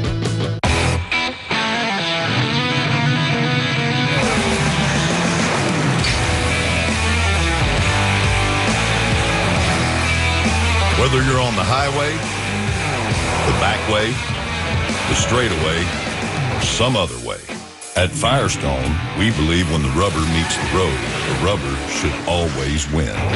Durable, dependable, Firestone tires. Whatever you drive, drive a Firestone. Persian Gulf, Bahrain, tropical deserts surrounded by water and wealth, where blistering heat meets blistering speed. The Formula One Bahrain Grand Prix, live next Sunday, 10:30 a.m. Eastern on NBCSN. NBC Sports is heading to Anfield, and you're coming with us. Join Rebecca Lowe and the Matchday team live for unprecedented coverage of Liverpool versus Newcastle tomorrow, 2 Eastern on NBCSN. The weather that we've watched over the Gulf of Mexico now beginning to close in on New Orleans, Louisiana, and you can see the skies beginning to darken a bit. Understand that the rain could be just about an hour away. You can see it beginning to make landfall, and there'll be some showers and some squall lines that'll fill in between the main body of rain and where we're located right now here in the next half hour or so. So the strategy that we just saw played by Tony Kanaan, Helio Castroneves, that could be a very valid one. Now, for those of us that don't read Field and Stream, what is a squall line? Sorry about that. All right, not only can you follow Verizon IndyCar Series, remember every game, every night, don't miss a moment of the NHL Stanley Cup playoffs. They begin Wednesday on NBC, NBCSN, CNBC, NHL Network, and USA. Well, guys, as we say under caution, the number comes down for the amount of laps we might get in today. They're looking now at about 56 laps, plus rain is about 20 minutes out, and then the big rain you guys just saw about an hour out. So there's a little bit for these strategists and the drivers to keep up with. But 56 laps, that's the big one they're keeping an eye on right now. And don't forget the clock as well. 38 minutes to go. So now Juan Pablo Montoya, easy over that water where we've seen the problems before, and he'll get good grip with those Firestone tires as he launches off. Graham Rahal with a problem. Almost lost it. The issues down the front straightaway. There's puddles. So if you're side by side, it is high drama. Montoya leading to turn one. And Graham tried to make that same move on the outside there, coming to the green, and he caught a puddle, and it got totally sideways on him, which allowed Hunter Ray to get by. As we go inboard with Graham Rahal, he lost one position on that restart, barely kept it out of the wall. Ryan Hunter-Reay just in front of Rahal. Those are the highest placed Hondas right now in the field. It's Montoya, Power, and Pagano, three Penske teammates running up front, but Castroneves on an alternate fuel and tire strategy. And these guys are working tire temperature as hard as they can in those long radius infield twisties. Sebastian Bourdais in the green and white number 11 behind the two bright yellow cars. It's Ryan Hunter-Reay. Somebody's off. And Rahal. That's Sage Karam, I believe.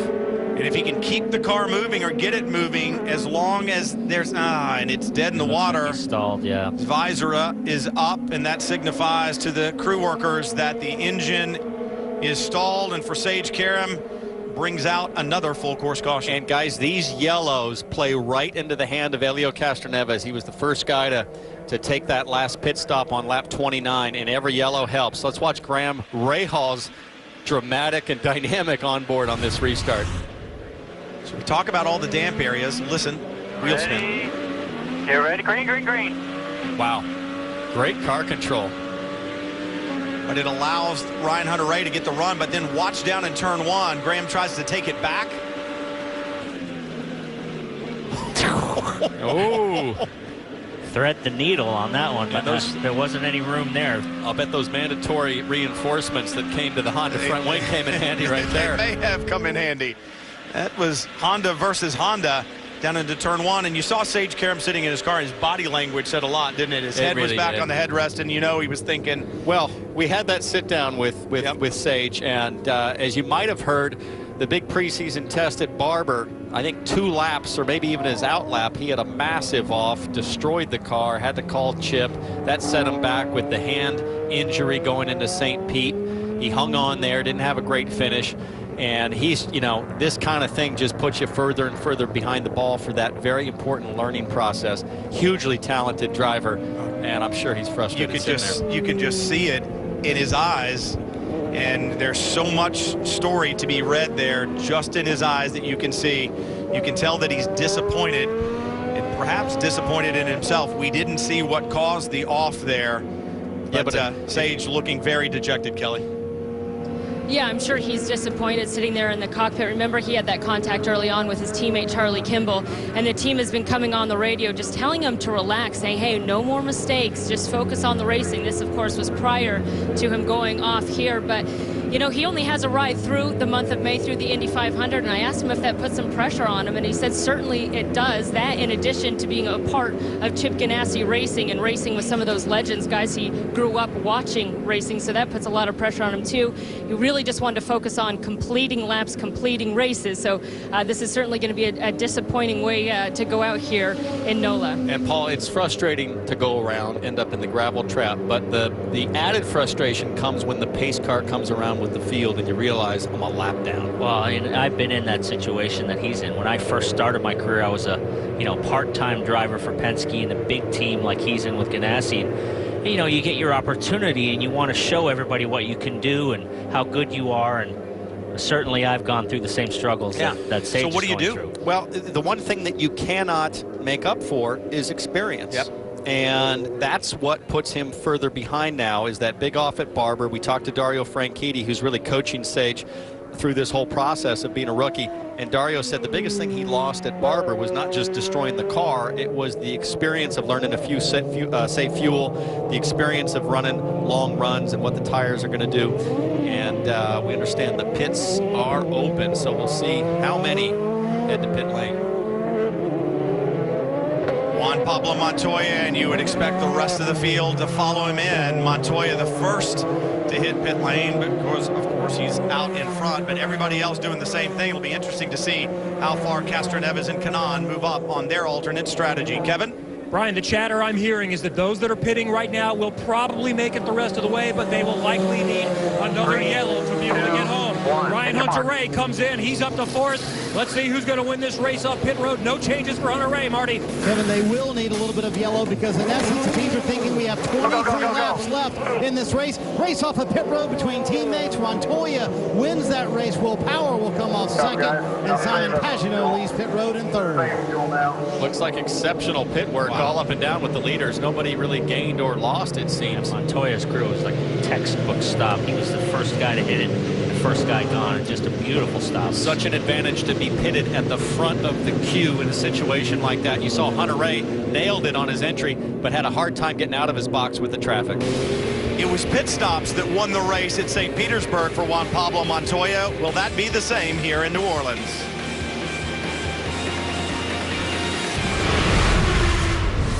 In New Orleans, you can find a soul-stirring meal almost anywhere. Nightlife shimmers along with every funky street. But for corporate events, retreats, and high-speed team building, there is only one. NOLA Motorsports Park offers cutting-edge event space, fiber internet, and the largest karting facility in North America. Visit NOLAmotor.com for more info. NOLA Motorsports Park. Permission granted. In theory, you run with your legs. In theory, you play the guitar with your fingers. In theory, stunts are done by doubles. In theory, you can't score in every match. In theory, You crack under pressure. Available at Jared, the Galleria of Jewelry, and on Jared.com.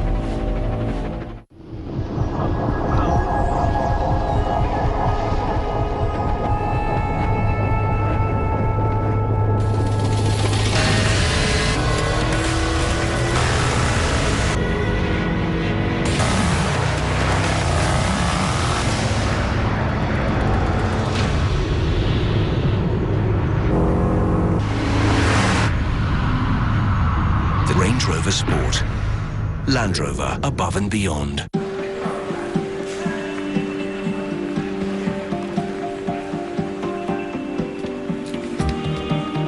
Excellent.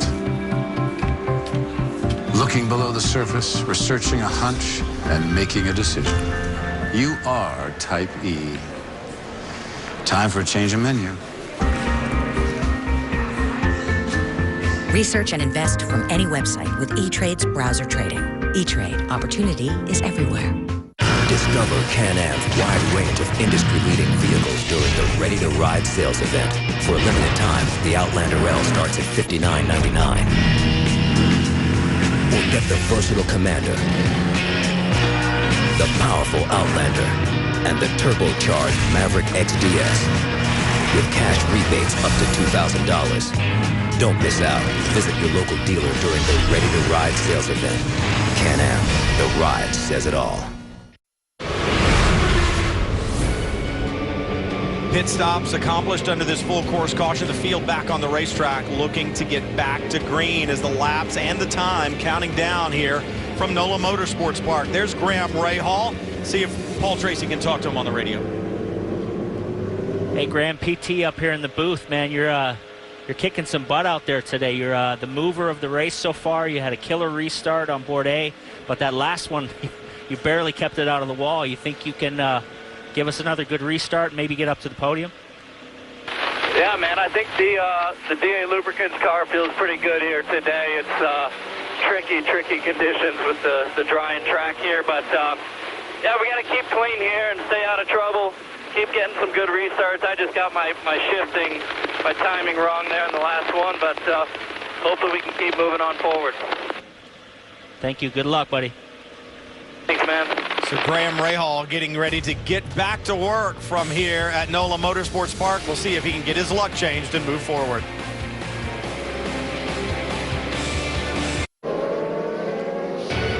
Rained earlier today at NOLA. That is not the racetrack. That's the bay off to the south. But there is the racetrack. And the cars getting ready to get back to racing here under full course caution. It's James Hinchcliffe who is out in front. Kelly? And he inherited the lead by way of staying out during that last round of pit stops here under caution. And the guys telling Hinch over the radio said the goal right now is just to run hard. We're going to see what happens with the weather. So they're banking on some rain coming in, Kevin. Kanan is running in fifth. He pitted earlier than those that just did on lap 29. He was told you can push hard, at least until we tell you to start saving. James Hinchcliffe out in front. The last time he pitted was lap 13. It is now lap 35. Huertas right behind him. And there goes Huertas. And there goes Huertas. And we keep saying yellows breed yellows. The green flag does not come out. It stays yellow because of the problem with Huertas onto the front straightaway. Castroneves, Jakes, the rest of the field moves forward. Is it running?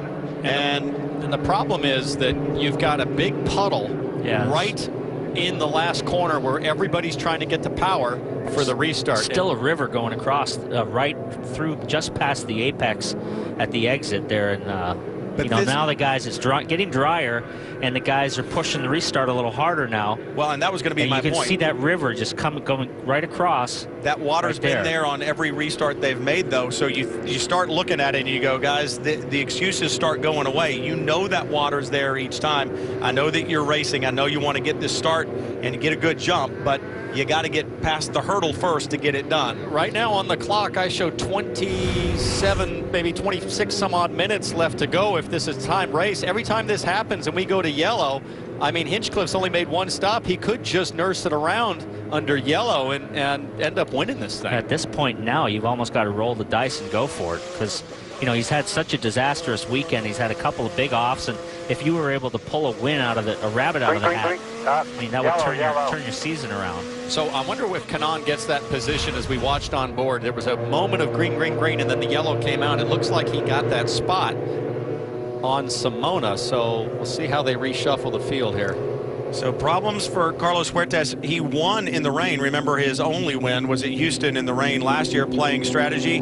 Keep a track of our Chevy driver update. Castroneves sits second, then Kanaan, Montoya second, fourth, sixth, and seventh. And we've got a Honda up front, which we were not able to say at St. Petersburg. It'll be interesting to see. I can't see James Hinchcliffe getting that out, but when you go back a little bit further, Castroneves, James Jakes, Tony Kanaan, Simona Di Silvestro, perhaps they've played their hand perfectly. It'll be interesting to see. It's been difficult to assess any sort of Chevy versus Honda advantage today. It's largely circumstantial, but yeah, Castroneves could pull off the miracle here, and you just don't know.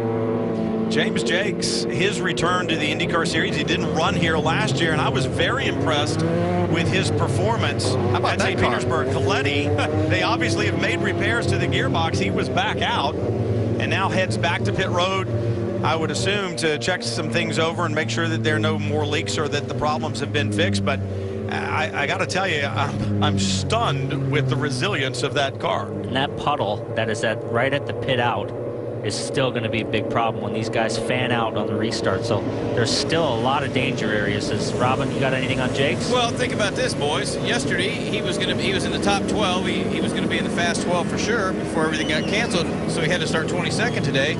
He missed all last year, didn't get to run an IndyCar. And at the end of 2013, he was running better than Graham Rahal about half the races. So he was coming on when he had to take a whole year off. So I'd say he just needs needs more laps.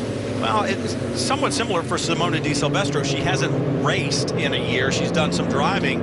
But you guys have been out of a car and then gotten back in. The speed seems to come back to you easily, but it's the racecraft and the decision-making that sometimes seems to lag behind. I think we saw that with Simona at St. Pete as well. Yeah, I think there's really, I'd put it in hundreds of little things, Paul, wouldn't you say? I mean, when you're out of the car for a while, it's not that you forget how to drive, but there's so many subtleties, and it's all the details. When you add those up, that's what makes the difference. Yeah, I mean, I think, you know, for myself, I had such a bank of experience that I could get out of a car for a while, get back in and be okay. But when you don't have a lot of experience, like Jakes and Simona, you've only got a couple of years on your belt. You take a year off. That's a long layoff. Well, and the sport doesn't stay the same, right? Things evolve. Technology evolves. The setup changes. And it doesn't wait for you. So great to have IndyCar back on NBC again. Next week, Long Beach, Friday, Saturday, Sunday. There is a way for you to keep up with the Verizon IndyCar Series. Practices on IndyCar.com. You see the IndyCar Countdown Special, 5 Eastern Time on Friday on NBCSN. You can look through the rest of the special. Just think about that. Formula One, NASCAR, and the Verizon IndyCar Series here on NBCSN. Coming up next week, Long Beach. The weekend after that, Barber Motorsports Park. So 3 weekends in a row for the Verizon IndyCar Series.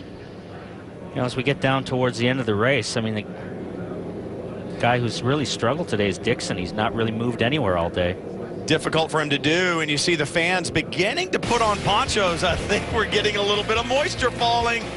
The complexion of this race may change yet again.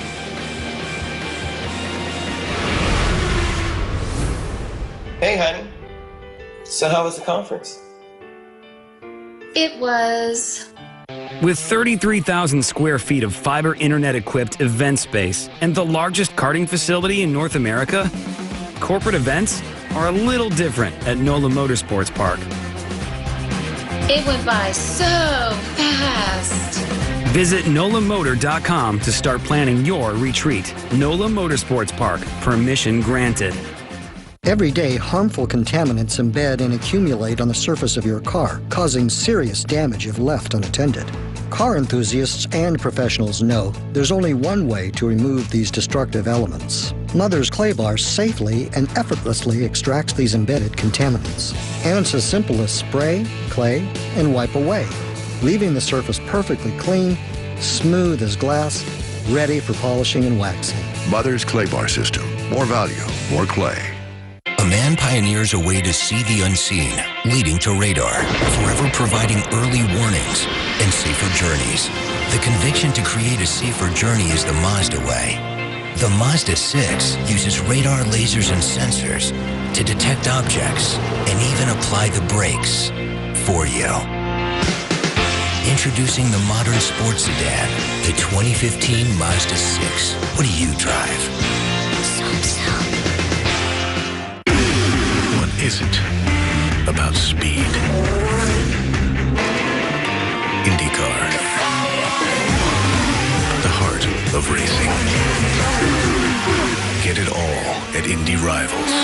It's back! Xfinity Watchathon Week, the biggest week in television history. It's your all-access binge-watching pass to TV's hottest shows, free with Xfinity On Demand. Xfinity Watchathon Week, now through April 12th. Perfect for people who really love TV.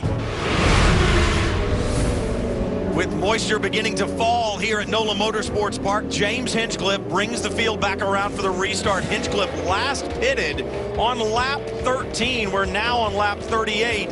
With these full course cautions we've had over the last couple of restarts, Hinchcliffe has been able to stay out, and with rain beginning to fall, do you think there's any way you can make it to the end? We've had next to no green flag running, and there's a very high probability, in fact, like 100% chance of a yellow based on recent history. Let's see what happens here. Helio Castroneves right behind in his Penske Chevrolet. Castroneves will be beginning to put pressure, and you got to think that for Hinchcliffe, he's going to have to run pretty lean on the fuel to get it done. So Hinchcliffe takes off at the drop of the green. Right behind him, Castroneves. You look back to the next two cars in the serial having a great run. James Jakes in the number 7 out in front. Tony Kanaan in that bright blue right behind. Kanaan now in his number 10 beginning to put pressure on James Jakes. Kanaan, the restart master, wanted that position badly, but Jakes fought back, and now he's right on the tail of Castroneves. And our screen lit up like a Christmas tree as everybody was on push to pass, knowing that this could be the final chance to make positions. Here's where it's going to get tough, guys. As they get to the backside of the track, you've got that big puddle in the fast chicane. We could be looking at a Sam Schmidt if Jakes gets there, a Sam Schmidt 1-2, which is probably the first time ever. And this is not what James Hinchcliffe wanted to see. He wanted to see another waving yellow on the restart. Everyone behaved and got through cleanly, at least for the first portion of this lap, as James Jakes now beginning to put pressure on the red and white number 3 of Helio Castroneves just in front. There's that little puddle still. You saw Castroneves got a big wiggle. This is where it's tough. All of that has allowed Tony Kanaan, the 4th car in the serial, the bright blue number 10. Montoya. And look at Montoya in the number 2. Getting past Will Power, and you know that has to get into Will Power's head. It was Montoya who stayed in front to take the victory at St. Petersburg. Very frustrating for Will Power.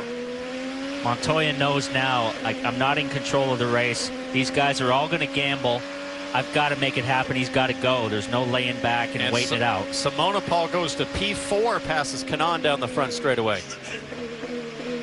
Still several push to passes left for Tony Kanaan. Juan Montoya down to 6. Will Power only has 3 remaining. James Jakes around Castroneves. What a move. And Castroneves made it hard on him, moved over, but he got the over-under here as there's debris in the corner from contact. Was contact back in the field, obviously, on that first lap. But wow. And here's what the debris was from. This is on board with Charlie Kimball. He's looking up the inside of Marco Andretti. Oh, he almost went around. Heck of a save. That was opposite lock, folks. If you've heard the term, that qualifies. But it's interesting, he got together with the right side, but the damage was on the left side. Somebody must have had a wheel up under him. Jake's still putting the pressure on Castroneves. He gets sideways there. We go yellow again. What can James Jakes do? And now a problem. It is Sage Karam once again with a problem. Onto the front straightaway, stalled there, brings out the full course caution. This is what James Hinchcliffe needs. And there are the eyes. The eyes of, what am I going to do when I get back to the truck? Yeah, they've gone from frustration to just total despair. And it's been a tough day. Yep, it has. And as I was saying to you earlier, Paul, you've been there. I can remember a little damage on some Penske cars. What do you have to do to regroup? Well, as you regroup, I mean, he's just basically As we see some replay here, nice pass here down the front straightaway by Simona. She had it done before the start-finish line, so Tony must have got sideways off the corner. And see Will Power get past Ryan Hunter-Reay in the right yellow number 28 from on board with Tony Kanaan. Look, he was just in the wrong gear, like he was in a gear too high, and Simona just drove on by. Easy pass. I think she was on the button too, push to pass. Guys, we're looking at 13 minutes left to go here. As you see the clock in the upper right-hand corner counting down. I mean, look at those guys. Hinchcliffe, Castroneves. I mean, Simona, she's 2 passes away from winning her first race if Hinchcliffe has to pit. Kelly? Robert Gouet, call strategy here for James Hinchcliffe, and I'm sure this full course caution is a welcome relief, but how hard can he push it here with about 13 minutes to go? We have a little bit of fuel left. We're obviously gambled on the yellows coming out, and we should be okay to just keep pushing hard and see what happens. We've committed to our strategy now, and that's what we're going to do. I see your guys on the wall here ready to go, but any chance you bring them in? No chance we're going to bring them in now. We're going to run the strategy to the end. All right, we'll see. We've got 12 minutes to go, and we'll see if this plays out for Sam Schmidt, Peterson Motorsports.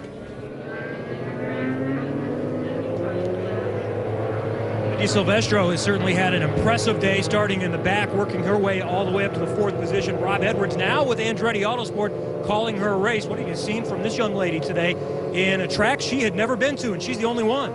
Yeah, I mean, she's just driving a heck of a race, isn't she? As you say, she hadn't seen the track before Friday. I think, the more we run, she's just getting in a rhythm, and the race is coming to her as we're in that rhythm. You're fine on fuel? We're good on fuel. Does she have anything for the leaders at the finish? Depends what the other guys have got. I think we're in pretty good shape, but we'll see what they've got. Rob Edwards on the stand for the 25 car with Andretti Autosport. Well, Kevin, the man sitting in second is Elio Castroneves. Talked to Roger Penske moments ago. Elio right now has a bit of an understeer in the car. That's what's happening to him right now. Hard to get the car to turn off of the corners. He is better by 16 laps on tires than the man in front of him, James Hinchcliffe. We'll see if he can use those tires to his advantage, and Elio Castroneves can steal a win here in New Orleans. Back with a finish coming up shortly. In theory, you run with your legs. In theory, you play the guitar with your fingers. In theory, stunts are done by doubles. In theory, you can't score in every match. In theory, you crack under pressure. Available at Jared, the Galleria of Jewelry, and on Jared.com.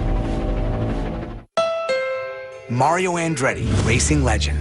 I'm Fred Savage, the voice of Honda. So you just want me to read this in there while he's driving? Fast? Okay! Honda lives for racing! Now you can feel the fast! You can win a ride in a car like this with a racing legend like Mario Andretti and lead the start of a Verizon IndyCar Series race! It's the fastest seat in sports! Enter now at shophonda.com.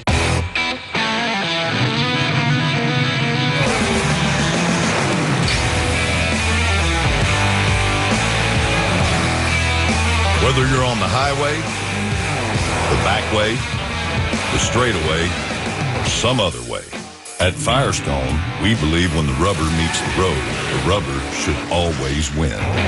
Durable, dependable, Firestone tires. Whatever you drive, drive a Firestone.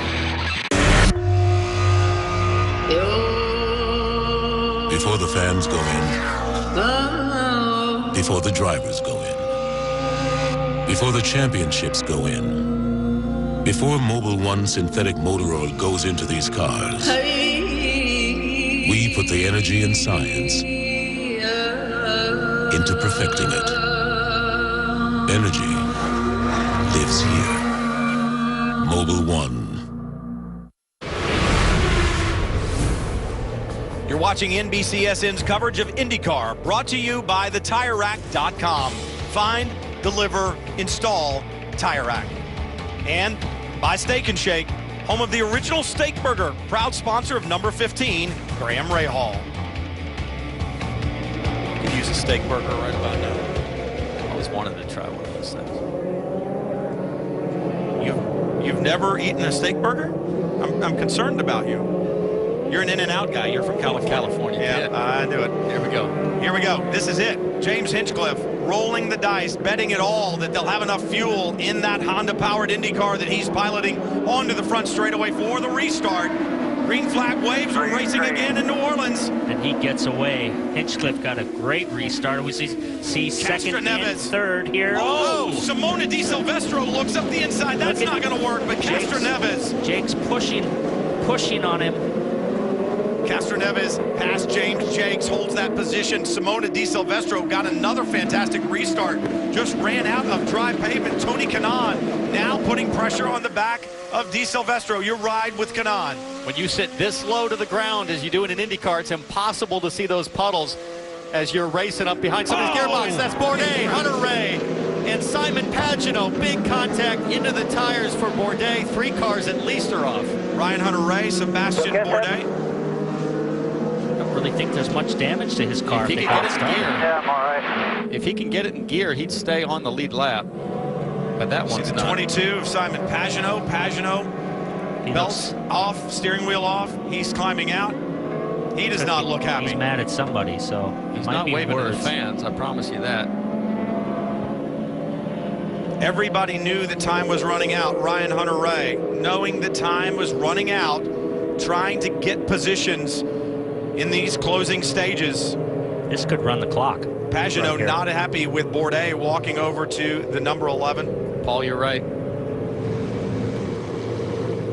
I don't think he's asking if he's okay. Exchanging words right now as Bourdais stays in the car. Is that in French or English, you figure?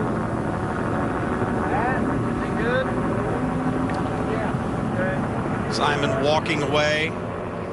And Ryan Hunter-Reay staying in his car, seeing if they can get that restarted because he wants to get back out and collect points. That's pretty much what he did at St. Pete. He just kind of hung in there all day and managed to finish 7th. Now Pagenaud having words with Hunter-Reay. A lot of words being spoken here. Pagenaud and Bourdais were teammates at Peugeot in Le Mans, and you're going to Le Mans, so it would be interesting to see what the take is by all these guys, how they feel about whose fault was what. There's a lot of damage to the side of Bourdais' car. We didn't see that earlier. Gives you a sense of how thin the bodywork is on these things now. And, you know, listen, these are 3 guys that are all, you know, some of the best in the business. They're all race winners, tons of experience, championship pedigree. They've, you know, 2 of the 3 of them have won championships in IndyCar. And Simon not. Yeah, he seems not the most letting animated. it go. Yep, he is the most animated of the 3. See if we can see what happens. So he's off. He's off on his own. Yeah. Was he off on his own, or was it contact with Hunter-Reay? Jeez. That impact from Hunter-Reay's car to looked like Bourdais. Simon was going to the outside of Hunter-Reay. The question is, when did he get there? How long was he there, etc.? So you're on board with Graham Rahal. You see Pagenaud on the outside, the car to the right up front. Just had no room, and then comes back across. He ran out of room at the exit, and I'm not sure if he ran out or but Hunter-Reay don't ran him forget, out. Hunter-Reay had a car to his left. 3 wide on this track. You know, Hunter-Reay's there. He knows Bourdais on the inside. You know, so that attenuator that nearly got into the side of the tub where Bourdais' head is. It's hard to put a fault on anybody there. That's 3 guys trying to go for it, but thinking they're leaving each other room. Ryan Hunter-Reay has given up the ship now, and he has climbed out, so his day is done. Let's listen.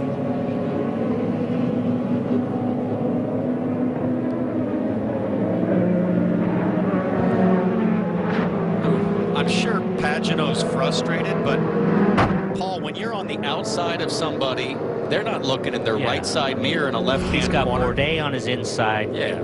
And it's the other wet. guy on It's his wet. outside. It's wet, cold tires, car slipping, sliding. It was pretty over-optimistic by 4 minutes. Pagenaud. A lot of damage. I'm sure the 4 blame minutes. game will be in full effect on And this the one. fortunate benefactor of all of this is James Hinchcliffe, who remains in the lead. 1 pit stop today on lap number 13. And I'm not even sure if he needed that pit stop. No, based on the amount of yellow we've had.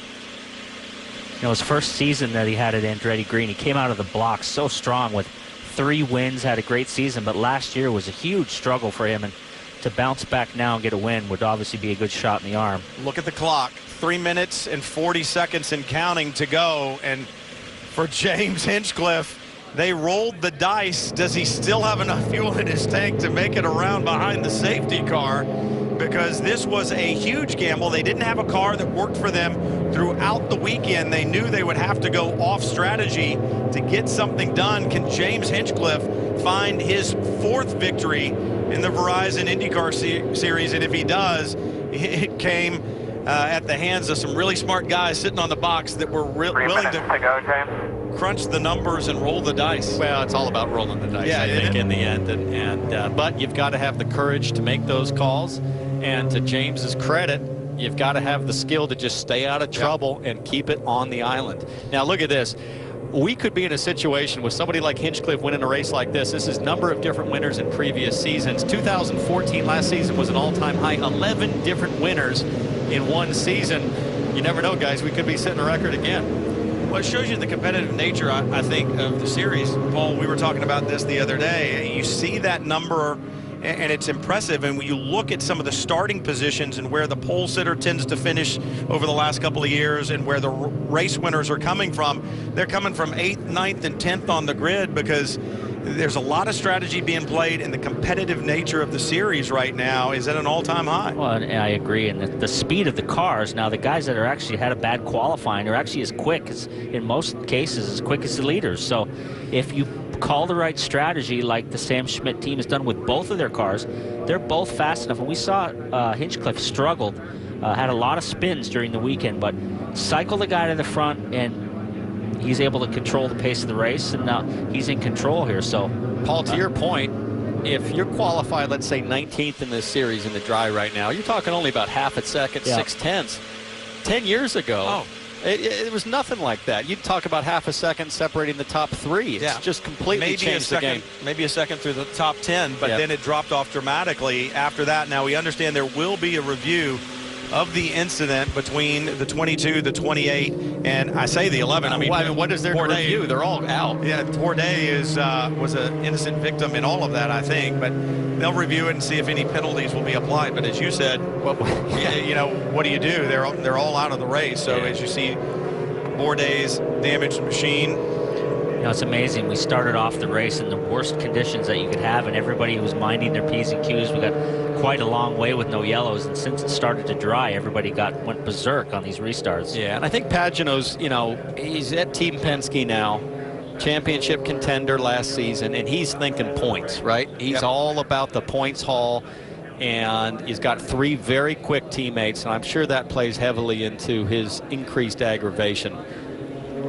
But I think when he looks at the video and talks to everybody, he'll realize, listen, nothing was intentional there, and 3 guys wide in wet conditions on cold tires. And the new home there at Penske Motorsports, Paul, you talked about the pressure that's on you to do well. You're a known commodity, you're a race winner, but you want to be up there in that championship hunt. You've got, for sure, you know, you go your whole career as a driver coming up and saying, man, I wish I was in one of those Penske cars. And when you finally get the opportunity and the results aren't coming, as we see the white flag come out, and it's going to be James Hinchcliffe's day. The pace car to slow down again. He can get it around this last lap without any problems.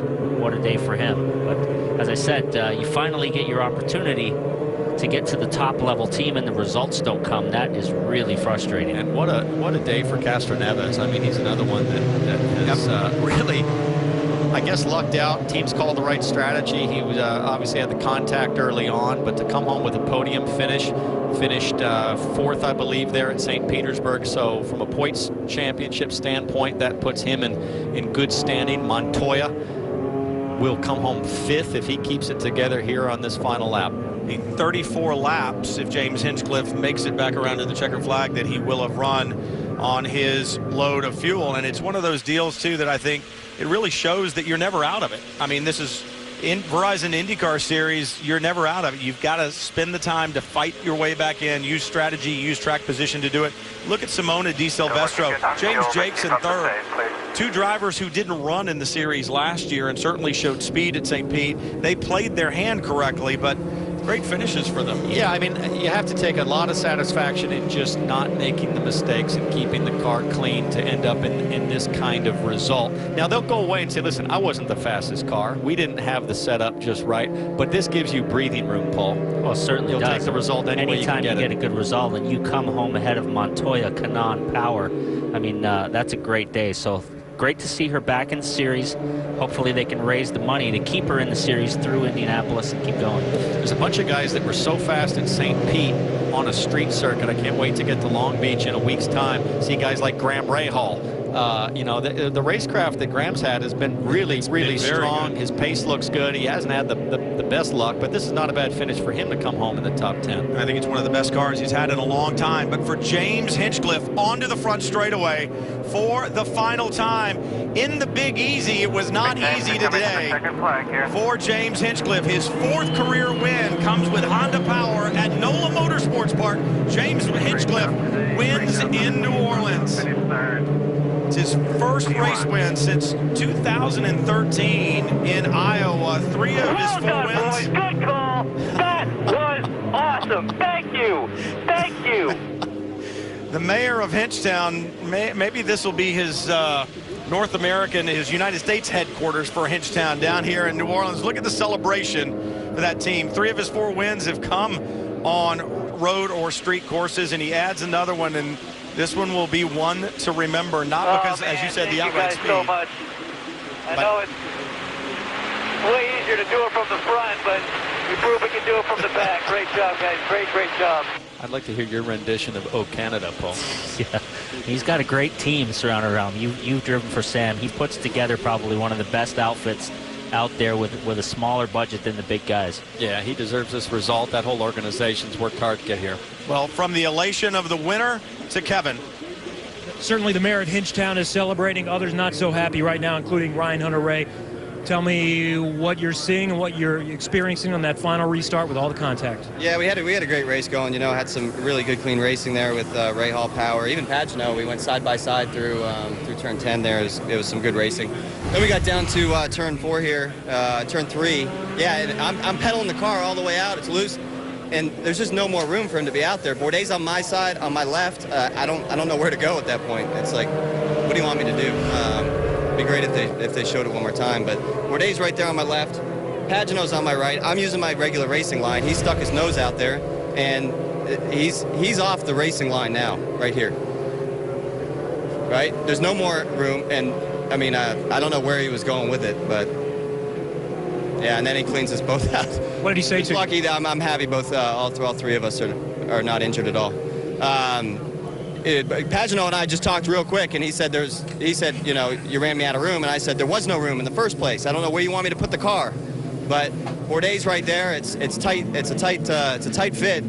He put his car out there, and now we're all sitting on the side of the road. So I don't know what to say to that. It's certainly a racing incident, but there wasn't a whole lot of room there to begin with. Thanks, Ryan. Kelly. Here was Simon Pagano, who just saw those replays. And Simon, we just heard from Ryan Hunter-Reay, who says there just wasn't any room for you to go there. How did you see it? I was side by side mid corner. He knows I'm there. Had a nose ahead of him, so you know I'm inside of the next corner. But it seems like it's his track, so he runs me off. And look at what happened. That was really dangerous, really bad for Sebastian, who had a great race. Feel bad for him. He didn't deserve to be involved in that crash. But to me, that's just not a professional move. Thank you.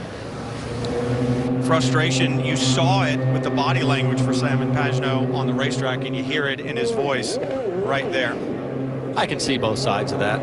It's 2 guys going for it. Last chance to make a position, and sometimes in this sport, bad things happen. Well, it's almost one of those deals where you knew that these, as we were saying, yellows breed yellows, and you don't want to be the one that breeds it, but you know you need to make time. We're running out of time. You got to get things done right now, and I think that's what Simon was trying to do, but yeah. It's the old adage, the beginning of the race, everybody was playing it cool and biding their time, and now it's the end of the race. I got cycled back further than I want to be. I got to make something happen, and then you push the limit, and that's what happens. You know what's great about winning races? You get to victory lane, you get to get out and celebrate. But for James Hinchcliffe, we think he ran out of fuel before he got a chance to get there and celebrate. So Cruz getting down there. Let's head down to Kevin with Sebastian Bourdais. He got collected in that incident as well. We saw Simon Pagenaud coming over to you. What was he saying? I just made sure that I was okay. It was a pretty nasty hit, just at pretty much head level. It just missed my head by a couple of inches. So the tub is actually broken right on my shoulder. So he was pretty worried. It was a big hit. Thank you. Sebastian Bourdais, good to see you. He's okay after a very scary hit. Well, and as you have pointed out, Paul, that attenuator made big contact right there. James Hinchcliffe, he took the checkered flag, but now he's going to have to wait just a bit for celebration as he is out of fuel there at pit end. Crew's going to work to bring in the other damaged cars, but we'll be back to celebrations from NOLA Motorsports Park.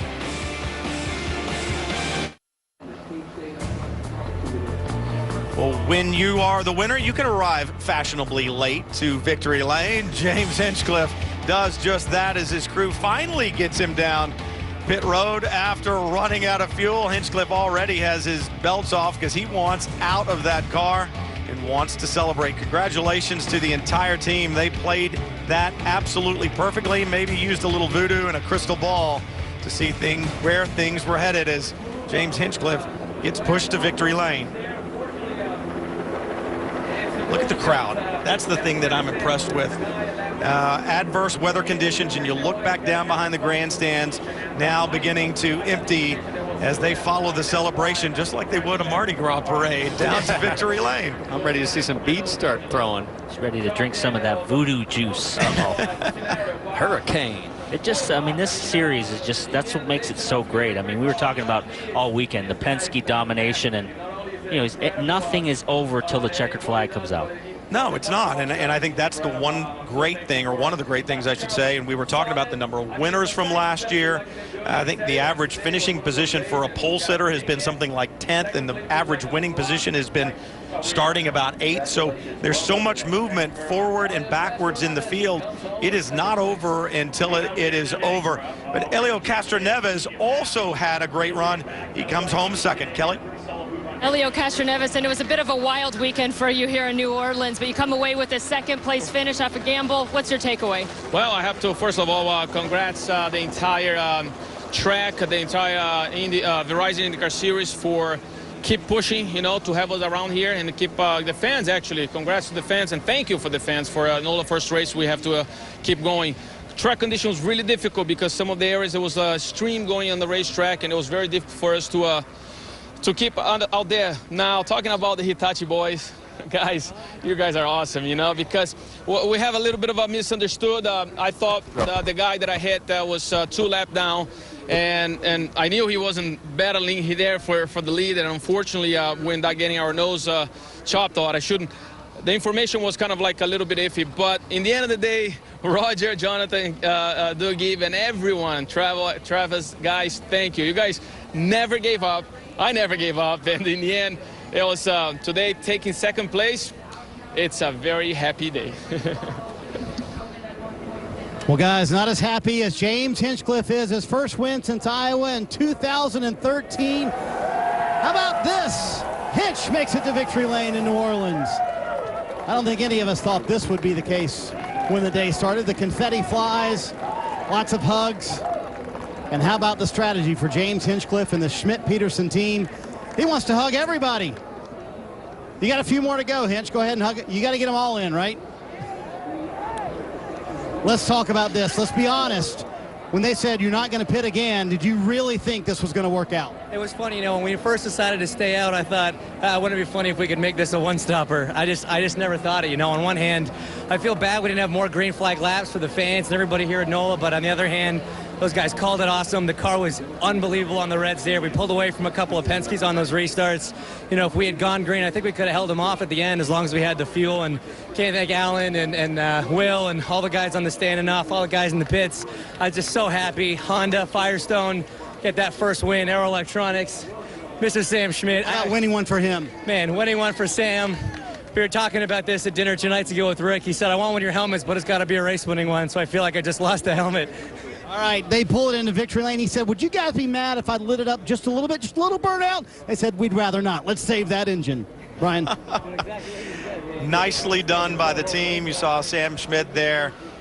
Great celebrations from here at NOLA, the inaugural run for the Verizon IndyCar Series. More to come when we come back right after this.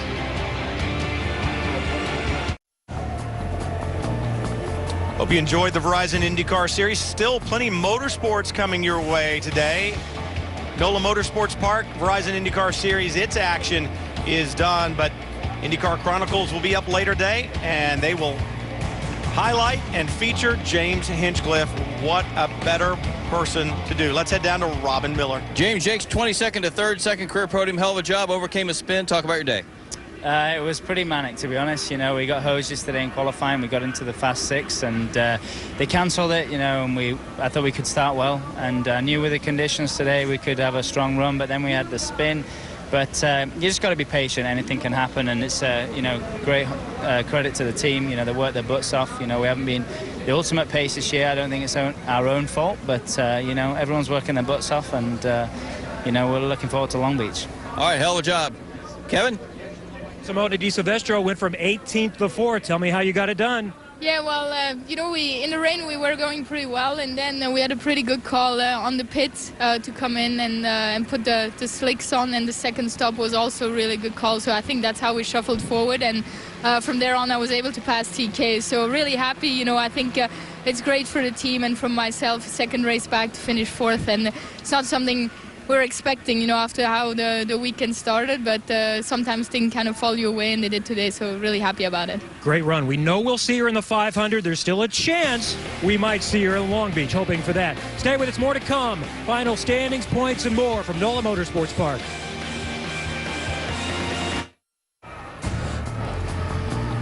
And for James Hinchcliffe, his Mardi Gras is about to begin. It's celebration time after a great victory here.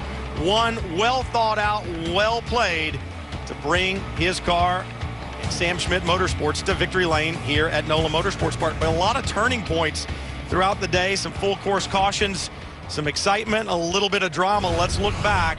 This was in the final going on board with Graham Rahal. And this was Simon Pagenaud working the outside of Ryan Hunter-Reay.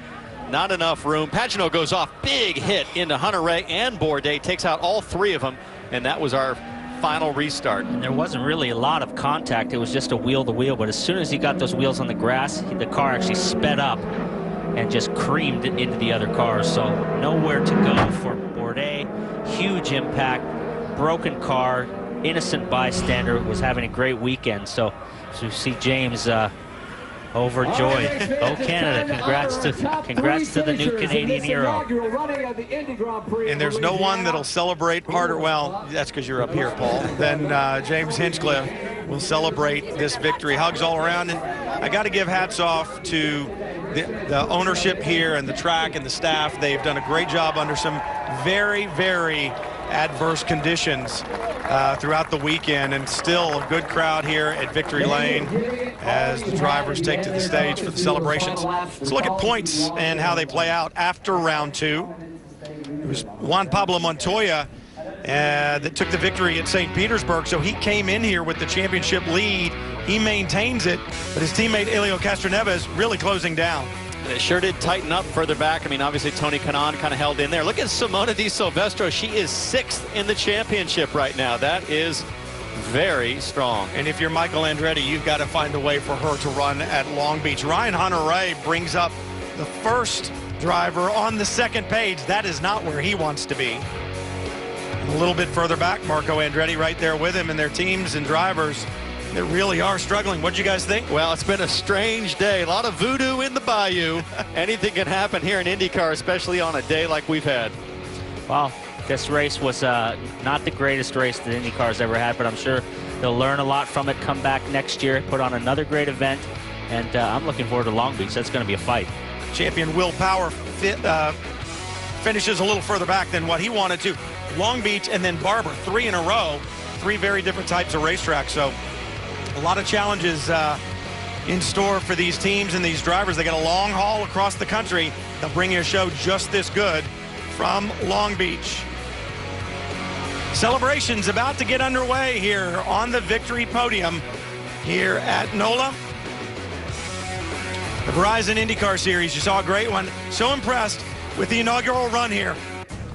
Stay with us, IndyCar Chronicles is up next. The Verizon IndyCar Series continues on NBCSN. Be sure to join us next Sunday at 4 o'clock Eastern for the Toyota Grand Prix of Long Beach. Be sure to tune in early. The Indy Lights race begins at 3 Eastern.